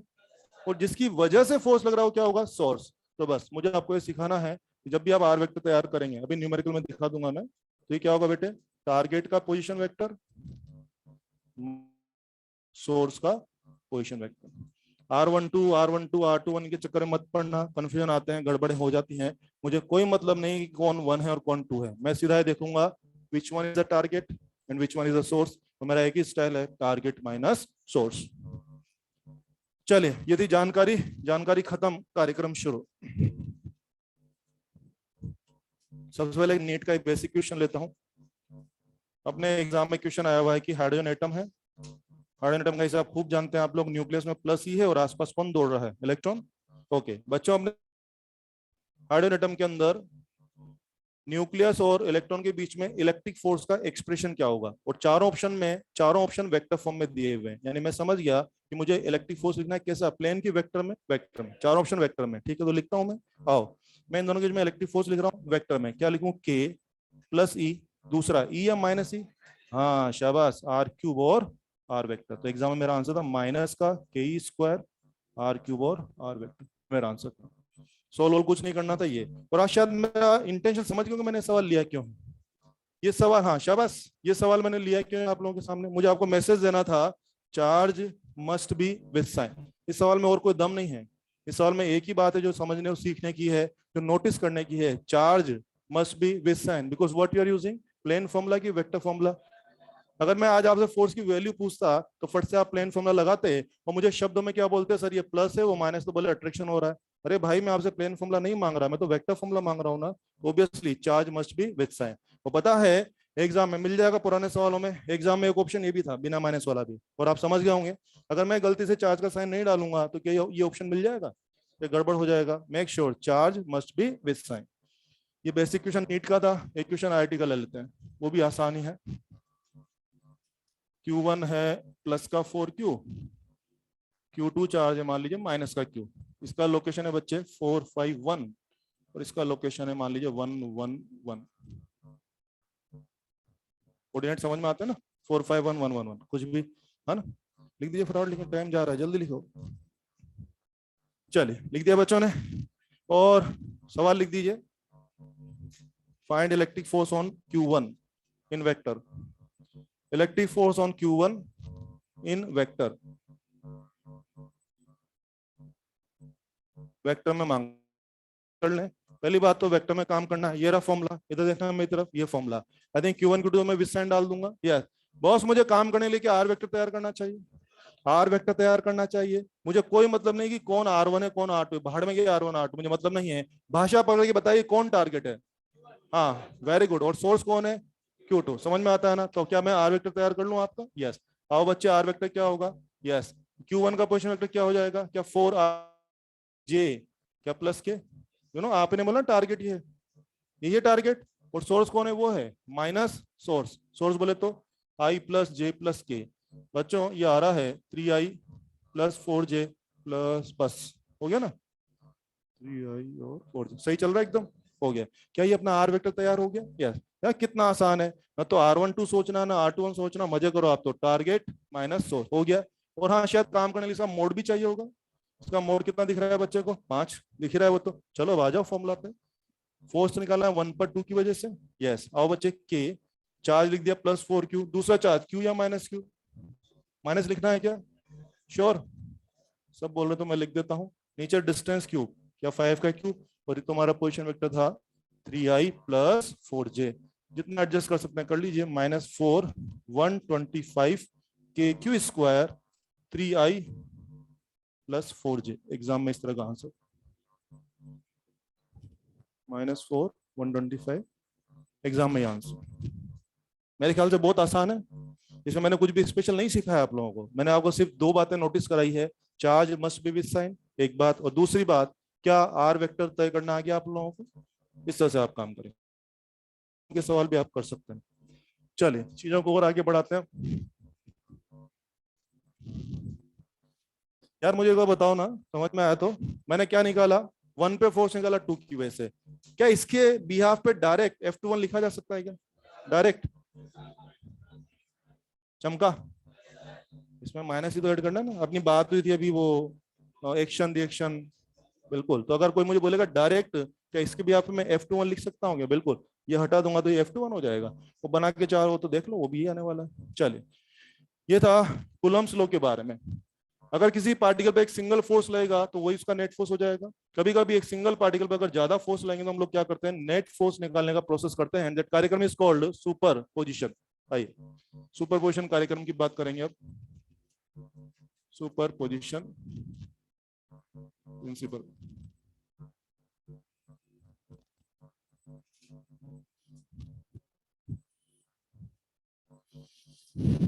आप सब जानते हैं अपने फिजिक्स में जो फिजिकल क्वांटिटीज होती हैं ब्रॉडली 2 प्रकार की होती हैं, वेक्टर और स्केलर। अक्सर जब आप न्यूमेरिकल हैंडल करते हैं तो मान लीजिए आप स्केलर क्वांटिटी में खेल रहे हैं, किसी पर्टिकुलर स्केलर क्वांटिटी की आपके पास 2 3 4 5 वैल्यूज आ गई हैं, मैं बोलता हूँ नेट लाइए, तो फिर आप क्या करते हैं, ऑर्डिनरी सम या एल्जेब्रिक सम कर लेते हैं स्केलर में। और अगर आप वेक्टर में खेल रहे हैं तो उन 2 3 4 वैल्यूज का वेक्टर सम करना पड़ेगा। और ऑब्वियसली फोर्स तो वेक्टर क्वांटिटी है ना। मान लीजिए मुझे किसी चीज पर नेट फोर्स निकालना तो क्या करना पड़ेगा, ऑर्डिनरी सम की वेक्टर सम। और वेक्टर सम के सारे फंडे आपको आते ही होंगे, बताना formula √F1² F2² 2F1 F2 cos theta. Most of the time हमारे पास जो 2 फोर्स रहेंगे वो क्या हो जाएंगे, इक्वल वैल्यू के हो जाएंगे। 2 फोर्स F और F है, एंगल है theta, net force will be 2F cos θ/2 2F cos θ/2। 2 force F और F, एंगल है 90 डिग्री, क्या √2 times 60 degree, √3 times 120 degree 1 time. सबको आता है सब? हाँ लिखवाने की जरूरत नहीं है, सब आता है ना आपको? Very good. ये सारी जानकारी थी सुपरपोजिशन के बारे में। सुपरपोजिशन का क्वेश्चन करने का बेस्ट तरीका ये होता है कि जिस पर्टिकुलर पार्टिकल पे फोर्स स्टडी करना है उस पर लगने वाले सारे फोर्सेस का वेक्टर डायग्राम बना लो। एक बार वेक्टर डायग्राम बन जाएगा तो सारा सीन क्लियर हो जाएगा। चलिए कार्यक्रम शुरू, रुकना नहीं, किसी को नॉन स्टॉप सवाल होंगे। इक्विलेटरल ट्रायंगल बनाए प्लीज, जल्दी जल्दी काम करना है। साइड एक्स है और तीनों कॉर्नर्स पर क्यू। इक्विलेटरल साइड एक्स, तीनों कॉर्नर पे स्मॉल क्यू है। मुझे कहा जा रहा है किसी एक पार्टिकुलर फोर्स निकालना है। मान लीजिए मैं इस पे स्टडी करना चाह रहा हूं। क्या आप जानते हैं किसी भी एक पार्टिकुलर कितने फोर्स लग रहे होंगे, 3 या 2? 2। ध्यान दीजिए कोई भी पार्टिकल खुद के ऊपर फोर्स नहीं लगा सकता और बाकी लोग छोड़ेंगे कि मारेंगे। मेरे सिस्टम में अगर 3 चार्ज है तो किसी भी एक पर 2 फोर्स लग रहे होंगे। मेरे सिस्टम में अगर 5 चार्जेस है तो किसी भी एक पर 4 फोर्स लग रहे होंगे। मेरे सिस्टम में अगर n चार्ज है तो किसी भी एक पर n। क्योंकि भाई साहब खुद को नहीं मारेंगे लेकिन बाकी लोग छोड़ेंगे कि मारेंगे। तो बस हमें जिस पर फोर्स स्टडी करना है उस पर लगने वाले सारे फोर्स का वेक्टर डायग्राम बनाया जाए। आइए यस इस पर स्टडी कर रहा हूं। ये वाला इसको बुलाएगा कि भगाएगा कितना भगाएगा, KQ²/X²। वो वाला इसको बुलाएगा कि भगाएगा। सारा सीन एकदम क्लियर है, दोनों फोर्स बराबर है और मामला 60 डिग्री का है। क्या √3 times, obviously no doubt F net √3 times of KQ²/X²। अब ये बेसिक क्वेश्चन शुरू किया है, धीरे धीरे डोज बढ़ा देंगे, परेशान नहीं होना है। नेक्स्ट अगला क्वेश्चन, इक्विलेटरल साइड एक्स से वापस से। इस बार नीचे में दोनों +Q रख दो, ऊपर में -Q कर दो। वापस से मुझे इसके ऊपर फोर्स स्टडी करना है, इस वाले +Q पे। नीचे में दोनों +Q है, इस बार जानबूझ के ऊपर में क्या किया, -Q। आ जाओ शुरू करते हैं। हाँ जी इस पे भी फोर्स स्टडी करना है। ये +Q को भगाएगा, कितना भगाएगा, KQ²/X²। ये -Q +Q को भगाएगा कि बुलाएगा बोले तो इधर कितना बुलाएगा भाई साहब, KQ²/X²। ये बुलाएगा। चार्ज का साइन लेना है कि नहीं? नहीं लेना है, क्योंकि मैं कौन सा फॉर्मूला ले रहा हूँ, वेक्टर फॉर्मूला की प्लेन फॉर्मूला? प्लेन। और क्या साइन का कंसिडरेशन के डायरेक्शन में कर लिया है? देखो देखो ऊपर वाला फोटो देखो ना, अगर ये प्लस होता तो शायद भगा देता, और ये माइनस तो क्या कर रहा है, बुला रहा है। तो बोलिए मैंने साइन छोड़ दिया कि डायरेक्शन में ले लिया है? डायरेक्शन में ले लिया है मैंने, तो मामला क्लियर है। दो बराबर फोर्स और क्या 120? Answer is 1 time F net Q square upon x square, ये आंसर आ जाएगा। अगला क्वेश्चन। घंटी बजी है क्या? अपनी है या उधर सम्यक बिल्डिंग की है? अपनी है, कोई बात नहीं, घंटी बज गई तो ज्यादा खुश होने की जरूरत नहीं है, मैं फिर आऊंगा। अगर घंटी बज भी गई है तो ज्यादा खुश होने की जरूरत नहीं है, मैं फिर आऊंगा, ठीक है? अभी आप बहुत झेलने वाले हो मेरे को, अभी तो शुरुआत हुई है, पूरा मॉड्यूल 4 है, बहुत झेलोगे अभी आप मेरे को, ठीक है? चलिए, हम लोगों ने आज ये सुपरपोजिशन के बारे में शुरू कर दिया है। अगला पूरा लेक्चर कूलम्ब्स लॉ और सुपरपोजिशन के बारे में रहेगा। खूब सारे क्वेश्चन होने वाले हैं कूलम्ब्स लॉ और सुपरपोजिशन के बारे में। धन्यवाद, थैंक यू।